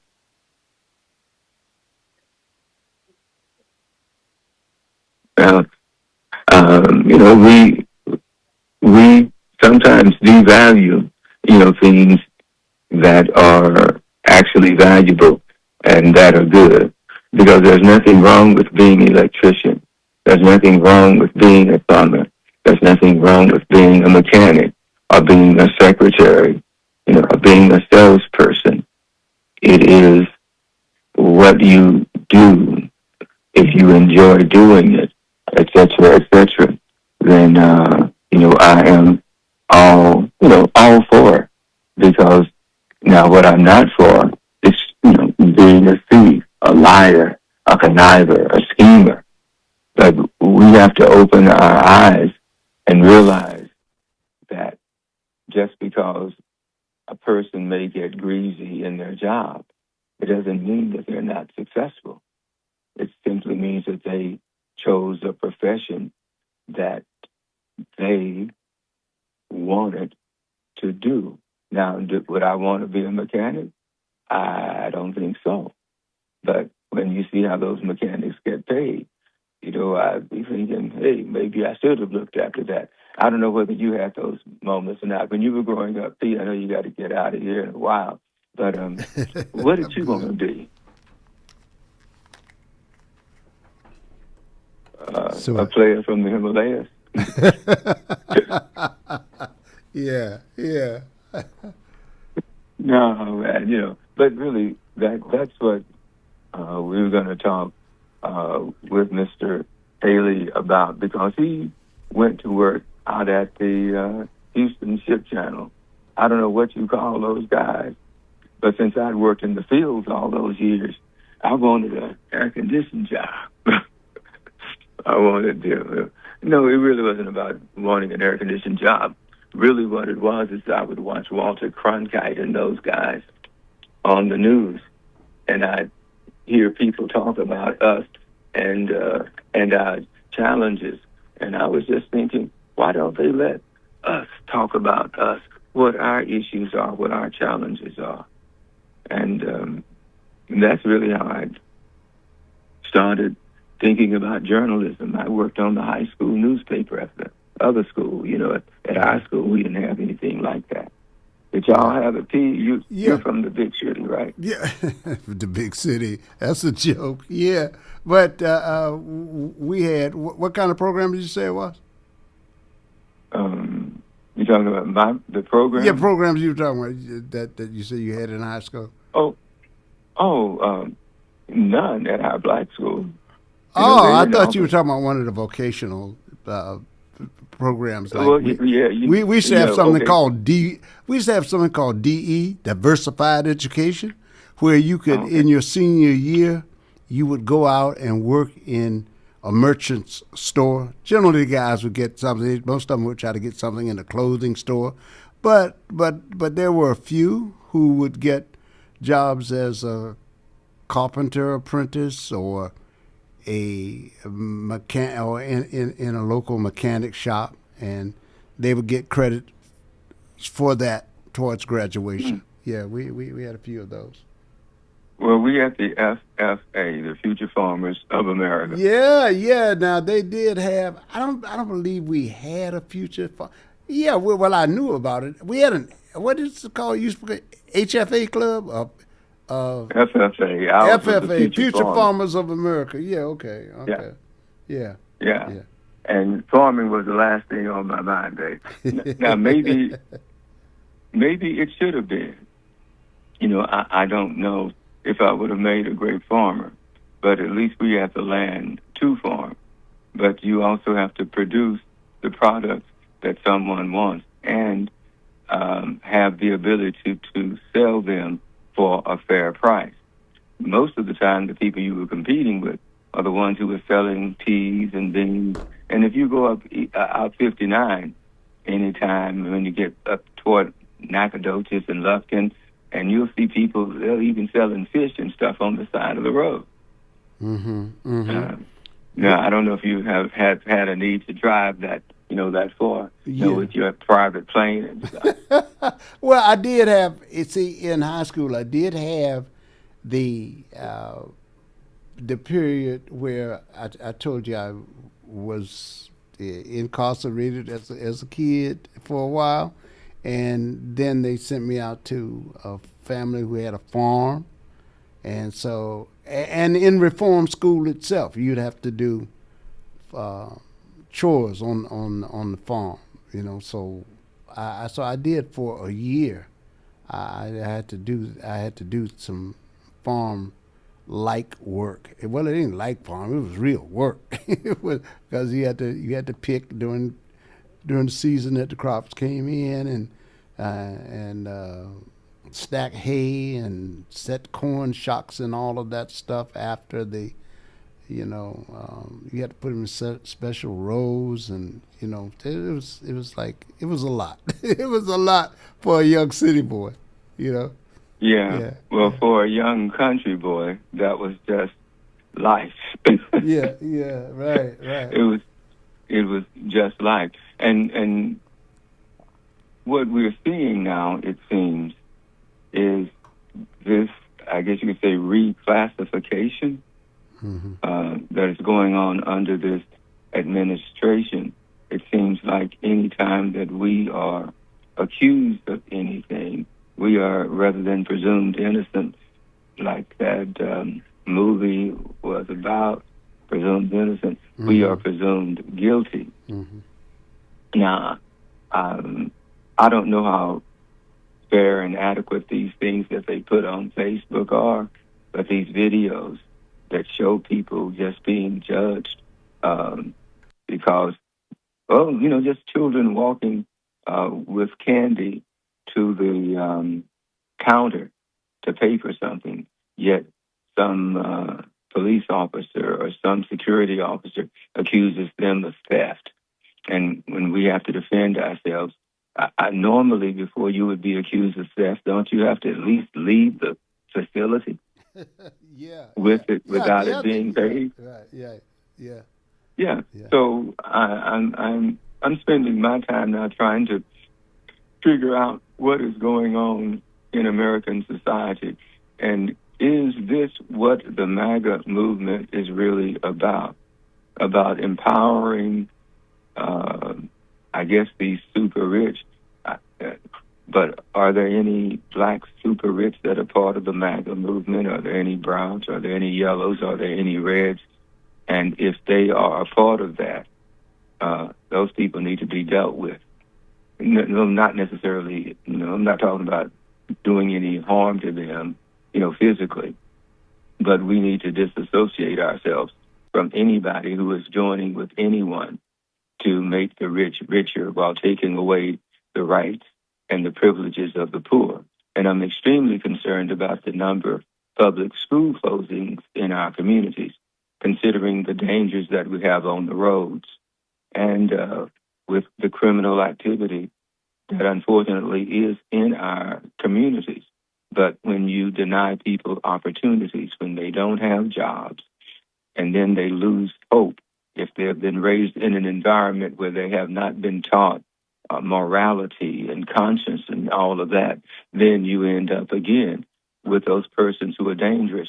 Do you handle them by incarcerating them, turning them into criminals, or do you do what we used to have? Because they used to have, like work-study programs and job drives for children in minority communities for the summer youth programs and all of that.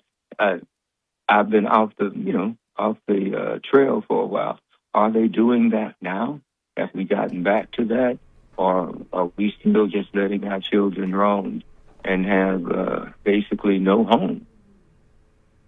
I think, was that a rhetorical question, or you just, I didn't... Well, it's a serious question, too, because what I see are the arrests, the accusations, but I don't see the efforts being put in to try to build a system that builds those children up, that gives them opportunities and tells them that they are better than that. We value you more than that. We're going to help you find jobs. We're going to help you get educations. We're going to keep our schools in our communities open, because it's not about finances. It is about elevating, our community, getting you all educated. But if you shut down their schools and they don't have bus money, and I'm trying to remember, have I seen an HISD school bus? Do they exist? I don't recall seeing one lately. But I do know I have seen them. But not in the numbers I used to see them. I will say that I don't see 3 or 4 packed up. I don't know. I don't know what's going on with that though. No, I just don't know. I just don't know. Well, of course, I'm traveling fewer miles now, as you know. I'm traveling fewer miles, so I'm not moving through the neighborhoods like that.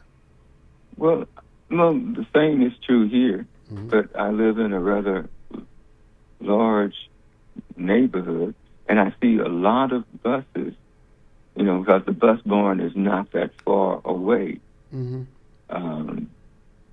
And so I see a lot of school systems are still using those those buses to get their children in and out of school. Alessandra rode the school bus up until I was dumb enough to buy her a car. Oh man, like yeah. Well, but I'm just saying, I just don't see the concern for our poor communities that I used to see. I was looking at some old videos the other day, and I remember all the people who had all of this, Safe Center's still there. Mm-hmm. The PADA. You worked a lot with Reverend Ray at the PADA. Oh, absolutely, absolutely, yeah.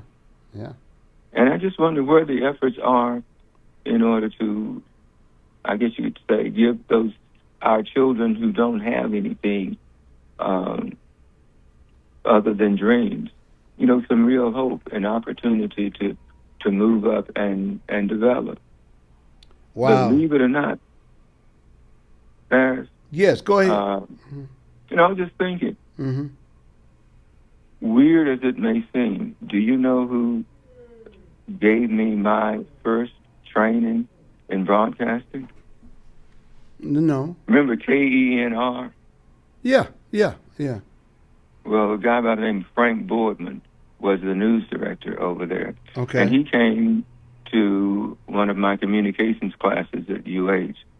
And, I was one of a very few. Mm-hmm. But Frank remembered me. Mm-hmm. And I went by looking, hoping to get a shot. And he remembered me. He couldn't just give me a shot right away. Yeah. And I was working over, it doesn't matter where I was working, but it was close to where his studio was. And he would invite me. He invited me to come to his studio. Yeah.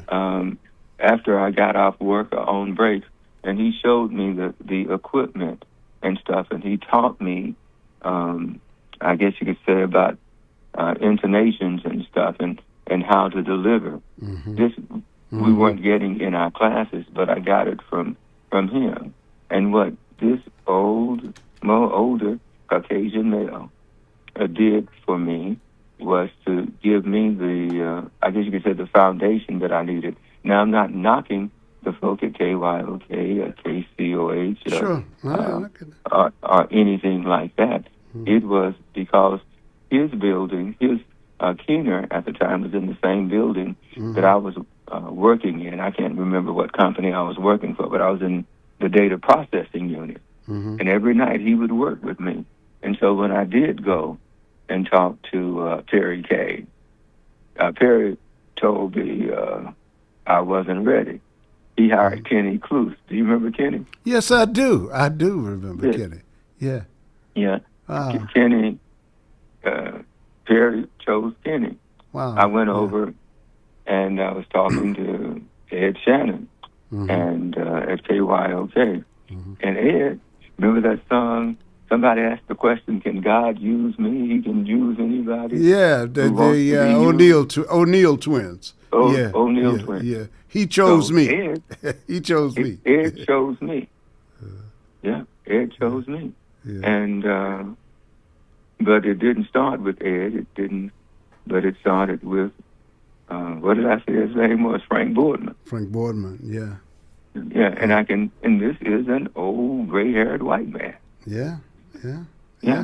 And so we just have to find people who first we have to value ourselves mm-hmm. and try to prepare ourselves as best we can and reach out and try to get, all that she can. My daughter Alessandra's like that. She has become a jack of all trades. Now, has she mastered any or not? That's not for me to say. That's for her employees and coworkers and all of that to determine. Yeah. But I see that, in her. Yes. And somehow we've got to motivate not just our children, but our communities to see something in our children, something that's worth investing in, something that's worth fighting for. And one of those things is neighborhood schools, in my opinion. Yeah. Well, look, you got a couple of callers here. Okay. Okay. Well, the old codger's sitting here waiting. Sipping on my Barks root beer. Was Herman going to call in as well, or is he? Yeah, going to hook him in? He's supposed to call me because we were going to talk about not being afraid to apply to work. Sure. Yeah. Okay. Well, listen. We'll get these callers. We'll get these callers on and off, and then we will hear from. We'll wait to hear from Herman. Hello, caller. You're on with the Top Jock. Man. Hey, love, man. So, I know it don't have to look or feel good to be the fourth guy off the bench to come in, but hey, man, we love you and we have enjoyed you through your journey.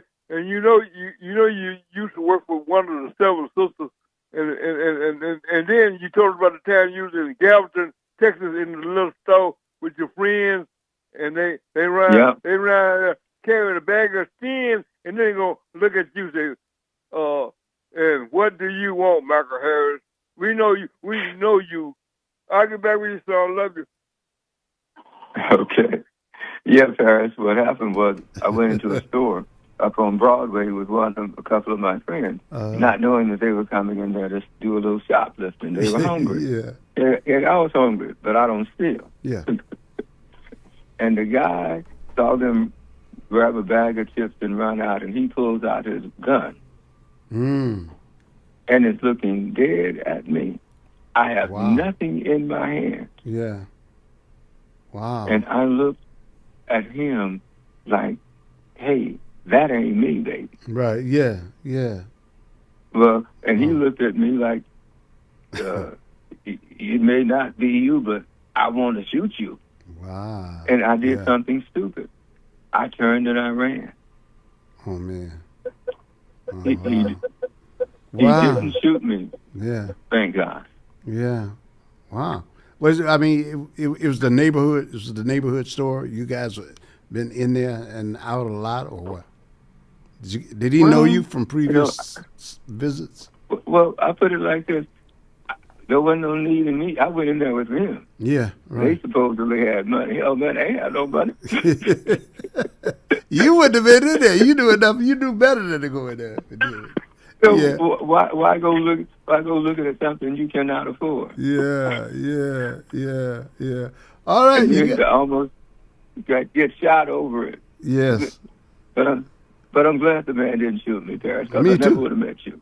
Well, I'm glad he didn't shoot you for so many other reasons. I would have had you here. Hello, caller. You're on with the Top Jock, Michael Lawrence Harris. Michael, what's going on, my big brother? Your big brother is down to 143 pounds. Man, what a sight for soy is, man. I'm glad that you're back, man. You know, I've been hoping and wishing this day would come. I didn't have a chance to call, when you first got on the air, but now I got an opportunity to call, man, and just wanted to say, welcome back, my brother. I miss you. Well, you have the prophet. You have the prophet, Tyrus. And Tyrus is a lot more. He's a lot more experienced than I am. No, but he's done things that I've only dreamed of. Yeah, I've been wearing Paris out too. I've been wearing Paris out too since you've been gone and stuff like that. So,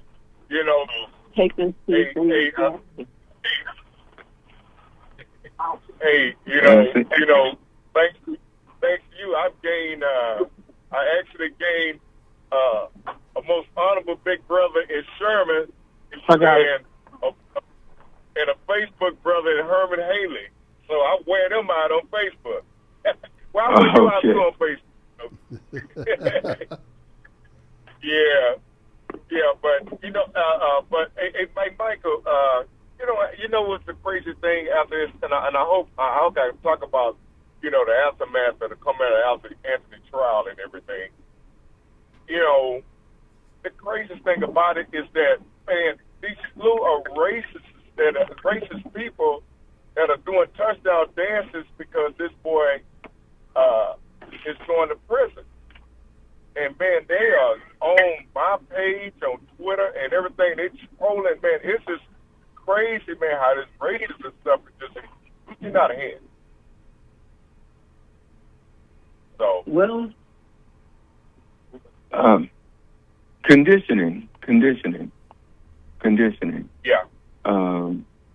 You can't have something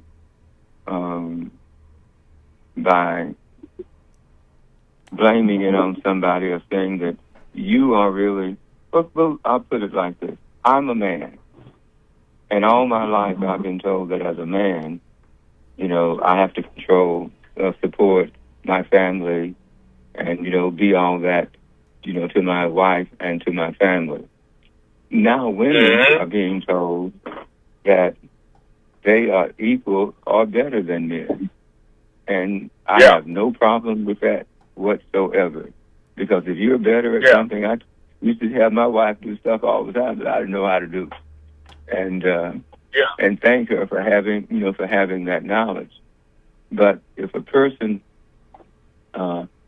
then starts trying to pit you against your mates, your families, and all that, then the next thing you know, that family starts to disappear because the man isn't allowed to be a man, and that woman doesn't want to be I guess you could say, the classic role of a woman. If she goes out there and works every day, then she should not have to come home and cook while your guy is sitting down scratching your butt watching TV.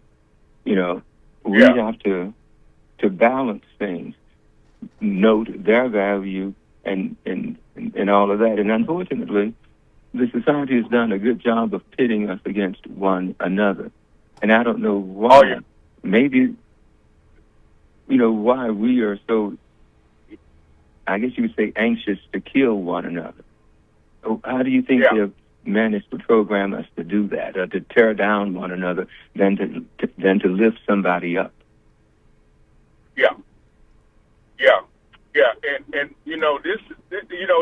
this actual trial and event has so many different features that you can talk about. I mean, you can talk about the fact that, if Austin Metcalf would have minded his own business and saw that Carmelo was sitting down talking to somebody that he knew, he should just let him sit there, but it wasn't hurting nobody but sit under the tent. And then also when you think about it, it probably was just Austin Metcalf's time to go. Because how many times that a person would hit that accurate to somebody's heart like that? And sometimes it's just time for you to go, and if it's time to go, it just happens that it came from the hands of Carmelo Anthony. And there's also the other part is that for some reason, and even our own black people, Michael, don't really feel like a young black man could be in a fear of his own life. Because, everybody's like, well, he should have walked away and stuff like that, or he shouldn't have stabbed them and everything like that. But, what if Carmelo Anthony was in fear that he was getting jumped? So he should get the same benefit of doubt that they do white boys all the time when they faced up against black guys in a court of law. But that was never the case. And it just kills me that our black people are just like what you said, conditioned to agree with everything what white people say. And I'm one of these people that I refuse because they've been lying since we got here. And they still lying with the president that we got. Well,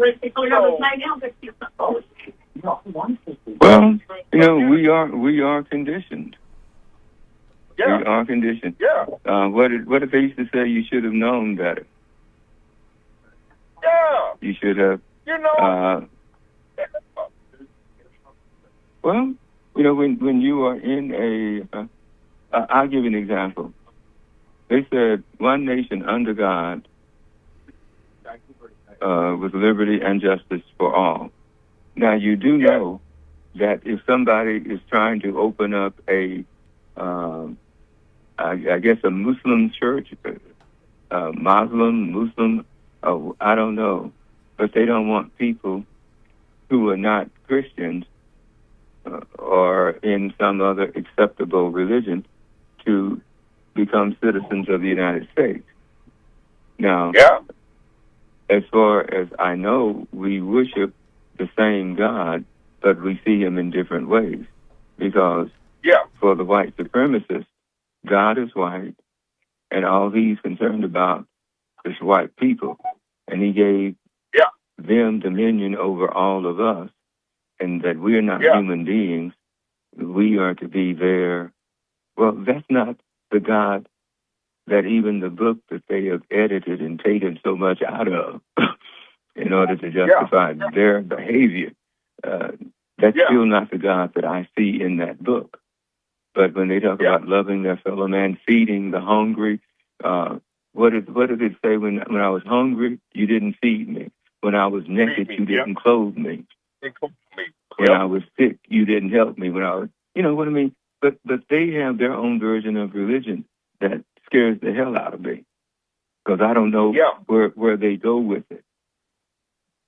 It's like, are we not human beings? Are we not God's children? And that's one of the reasons why I'm actually, that's the reason why I'm back in Tellerico, because Tellerico is telling people the truth about Christianity and what Jesus would do and what Jesus did do. And the thing is, he putting it in his face that all you so-called pseudo-Christians that wanna pull this racism and this separatism and all this other isms that you guys want to do, Jesus didn't do that. And so he putting that mirror in those pseudo Christian right nationalist faces, and they don't know how to respond to it. So, anyway, they know how to respond to it. They got them Donnie. Well, the rich people brought them Donnie, bought them Donnie for them, and paid off all the ones who were for sale on the Supreme Court and different judges and stuff, and have them make rulings that are against established Supreme Court legal, what do you call it? That that used to stand, and now they don't stand that anymore. Or stand for that anymore. But I said, Michael, that, a long time ago that Abbott, them is Texas, they talk about this Muslim Sharia law, but they doing the same thing as far as Christian Sharia law here. And they're doing it. But anyway, Michael, I got to get out of here, man. I just wanted to call you, man, and tell you that I'm be listening to you. I don't be calling again.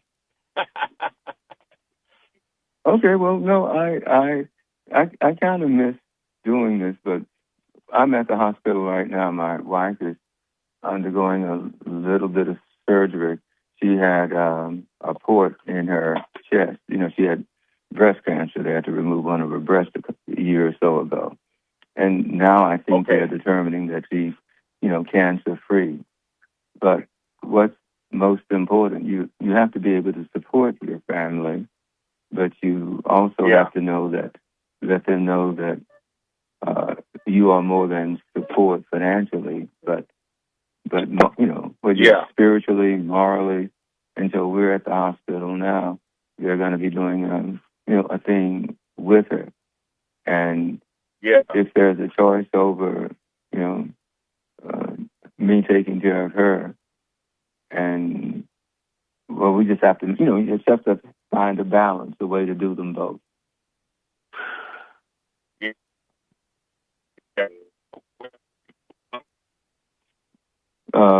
Still no Haley? Still no Haley. Yeah, Haley's here.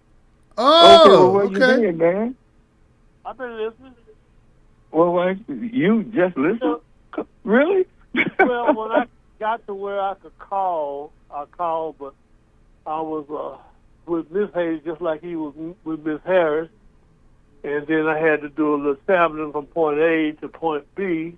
So then I could go to point C, which is this phone, and call in, bask in the knowledge that y'all spewing forward before the public. Well, we want some Hello, Herbert. How you doing? knowledge. What are your thoughts? Well, shoot, I got 1.5 million of those. But you know what I think is the most important thing? You can't just talk about it once. We're going to have to talk about it from this day forward to the midterms, and we will have to pick it up again from the midterms to the national election in 2028. And it's the thing that we've always talked about. Our ancestors sacrificed their lives for the right to do it. It's a simple 4-letter word called vote. And I don't care, it makes no kind of sense, what your grievance might be about voting. If you think it's a hoax or whatever, if it was such a hoax, just think about it. This person, this evil entity masquerading as the President of the United States, and I refer to him as pedo-Trumposaurus. Had we just went out and did it and voted, we wouldn't have had to go through all this misery and pain that we're going through now. Because we did beat him once. I still think this second time around that there were some things going on with Elon Musk and the people that he knows. You know, computers and AI and stuff, as smart as it is, it's also more vulnerable to penetration and manipulation. We don't see it yet. It might be another 10 years before we find out that he won his second term, and that was really the rigged thing that he was talking about. Mm-hmm. And we really need to do is people that you know, some people are proud that they don't vote. Just encourage them. You can't make them. You know, even people that vote regularly, you know, they do have early voting. They haven't banned that yet. So used to be 2 weeks. They might reduce it to 10 days this time around, and the next time, or they might reduce it to 1 week, or they might reduce it to 4 days. But whatever kind of sacrifice every individual has to make to get that done, if you voted 1 million times or if you ain't never voted in your life, the whole future of American democracy, and in particular, because we're one of the biggest farmers,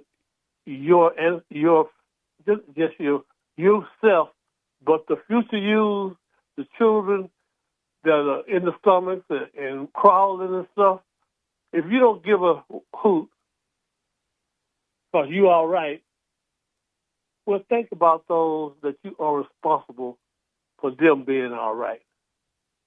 You know, you don't just have responsibility. We as black folks, especially in our minorities, we don't just have responsibility for our individual selves.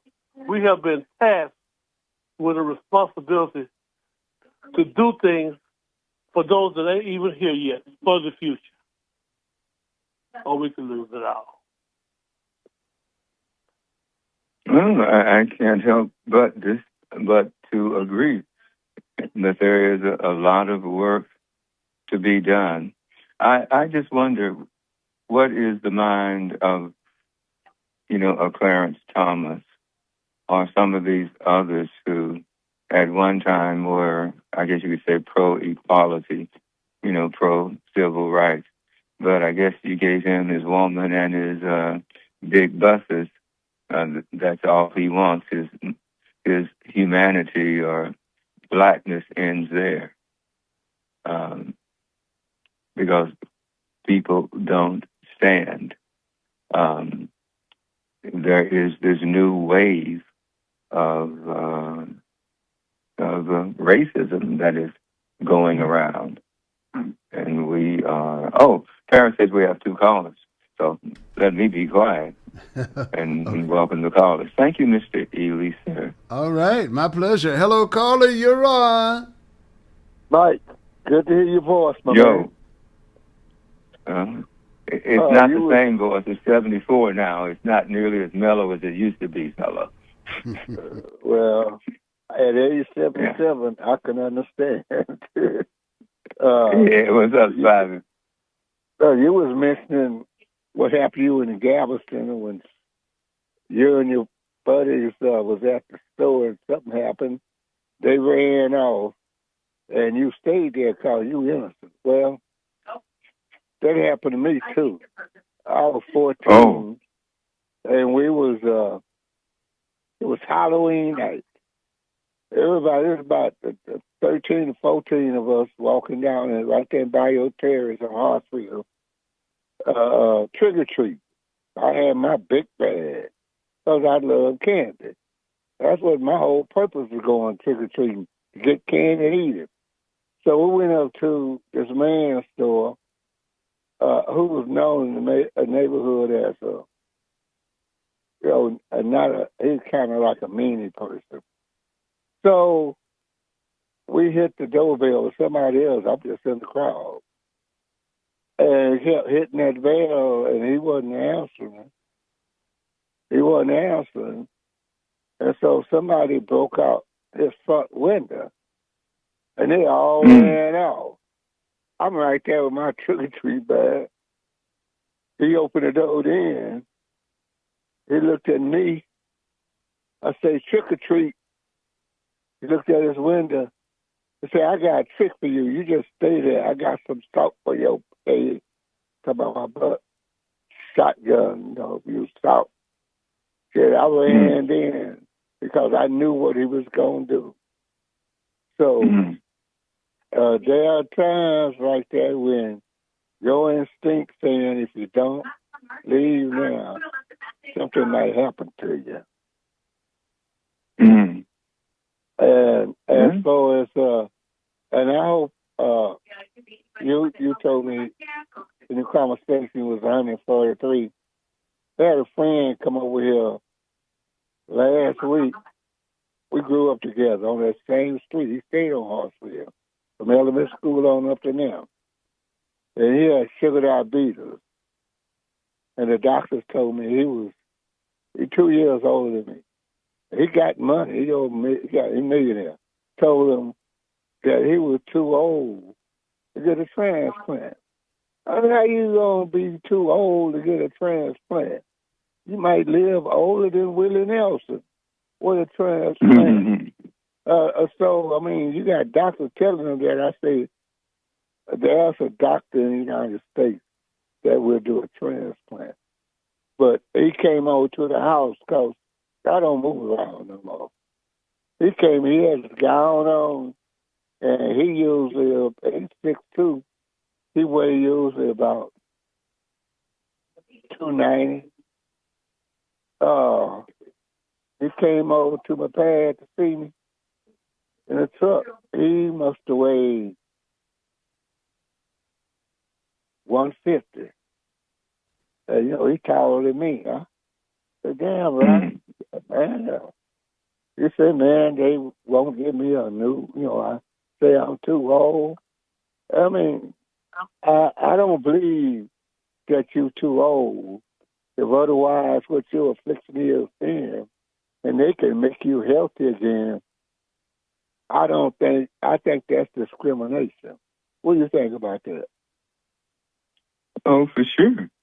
But again, when you make the rules, interpret the rules, enforce the rules, they're your rules.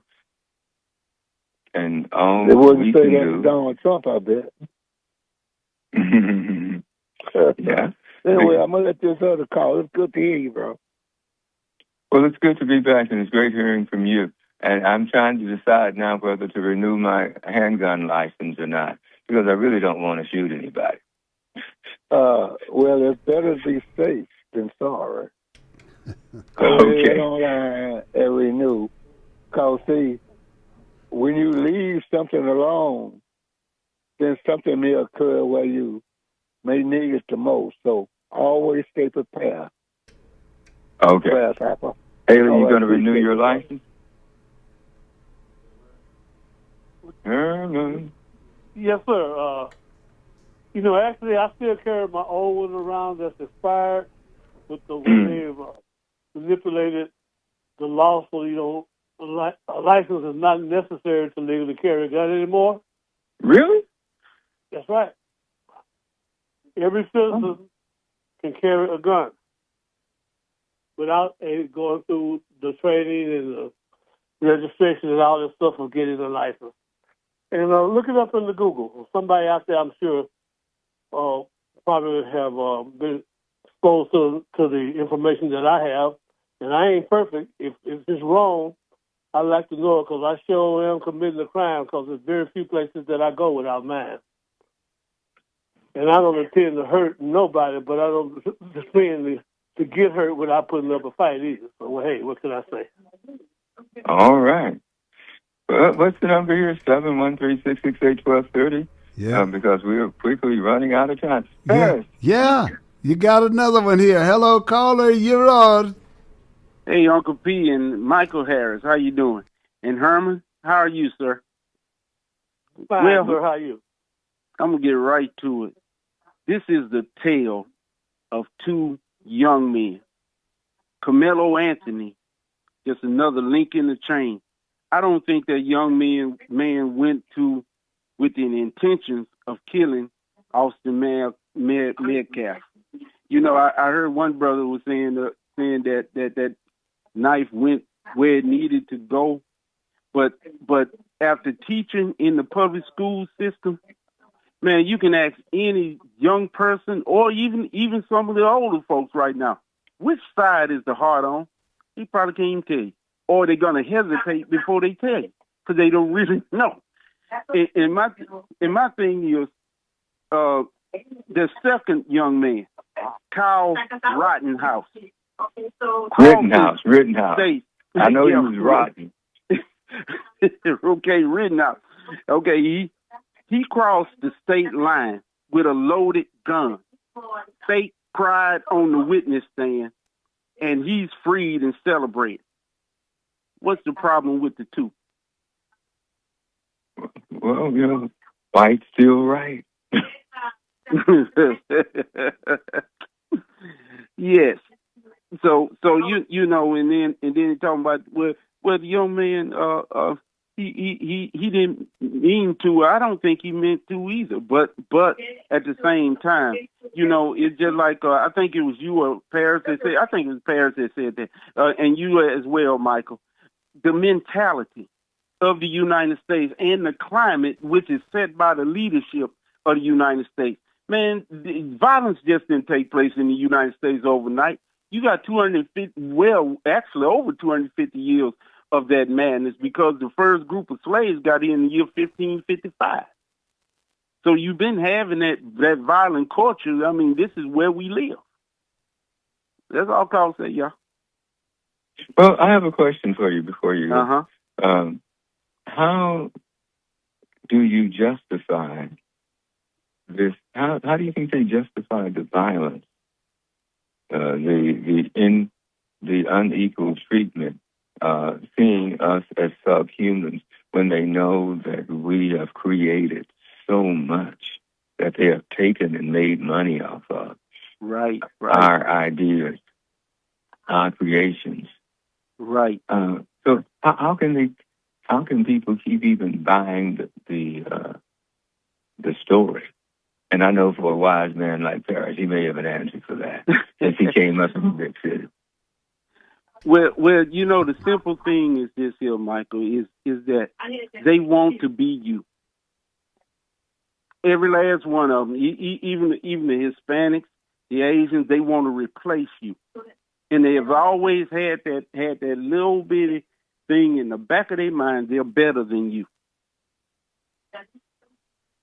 That's my point. What about you, Perry? One of the things that bothered me is when I won Top Jock, Right. Before, when the contest was going on, they were talking about whoever won this, thing would be the Chronicle's representative. And I'm not hating on the Chronicle. I still read their newspaper every day. The Post is gone. Right. But they had all these plans for what that was to be, was to be symbolized. But at the time, I think the picture had a blonde dude, and I'm never going blonde. I'm gray, but I'm not blonde. Well, that'd be a picture. All those things that were supposed to happen. I did ride the what do you call it? The elephant in the shrine. Yeah, rode the elephant and stuff. But all the other things that he was supposed to be an ambassador and all of that, it just all disappeared. I didn't even bother the people at the Chronicle because I know it wasn't them. They treated me, fairly. But I just assumed that the organizations who thought the top job would be blonde and blue-eyed didn't want no nappy-headed Negro. I guess being their MC or whatever, their representative. And it just puzzled me. And then it disappeared after that. That was being able to be supposed to be yearly. Right. Yeah, like I said, they want to be you. Well, they always want to be you. And the reason why I say that is because, Mike, don't you know that we are actually in our lineage as black people over here in the United States, we are that particular tribe of people that have always been architects. We are of a tribe of people called the tribe of Shabazz. We came from, there was 13 original tribes there over there in the Eastern land. We are that lost tribe of Shabazz. Then all of a sudden you hear that it's only 12, but there was one special tribe of people that wherever they went, they were able to take civilization, build civilization, and you can see that we are that people because even though we was put down in the worst of conditions, don't you know that it was through our slavery that modernized the entire world? Of everything came from you because you are that original tribe of people. And those who are really wise, they know that of you.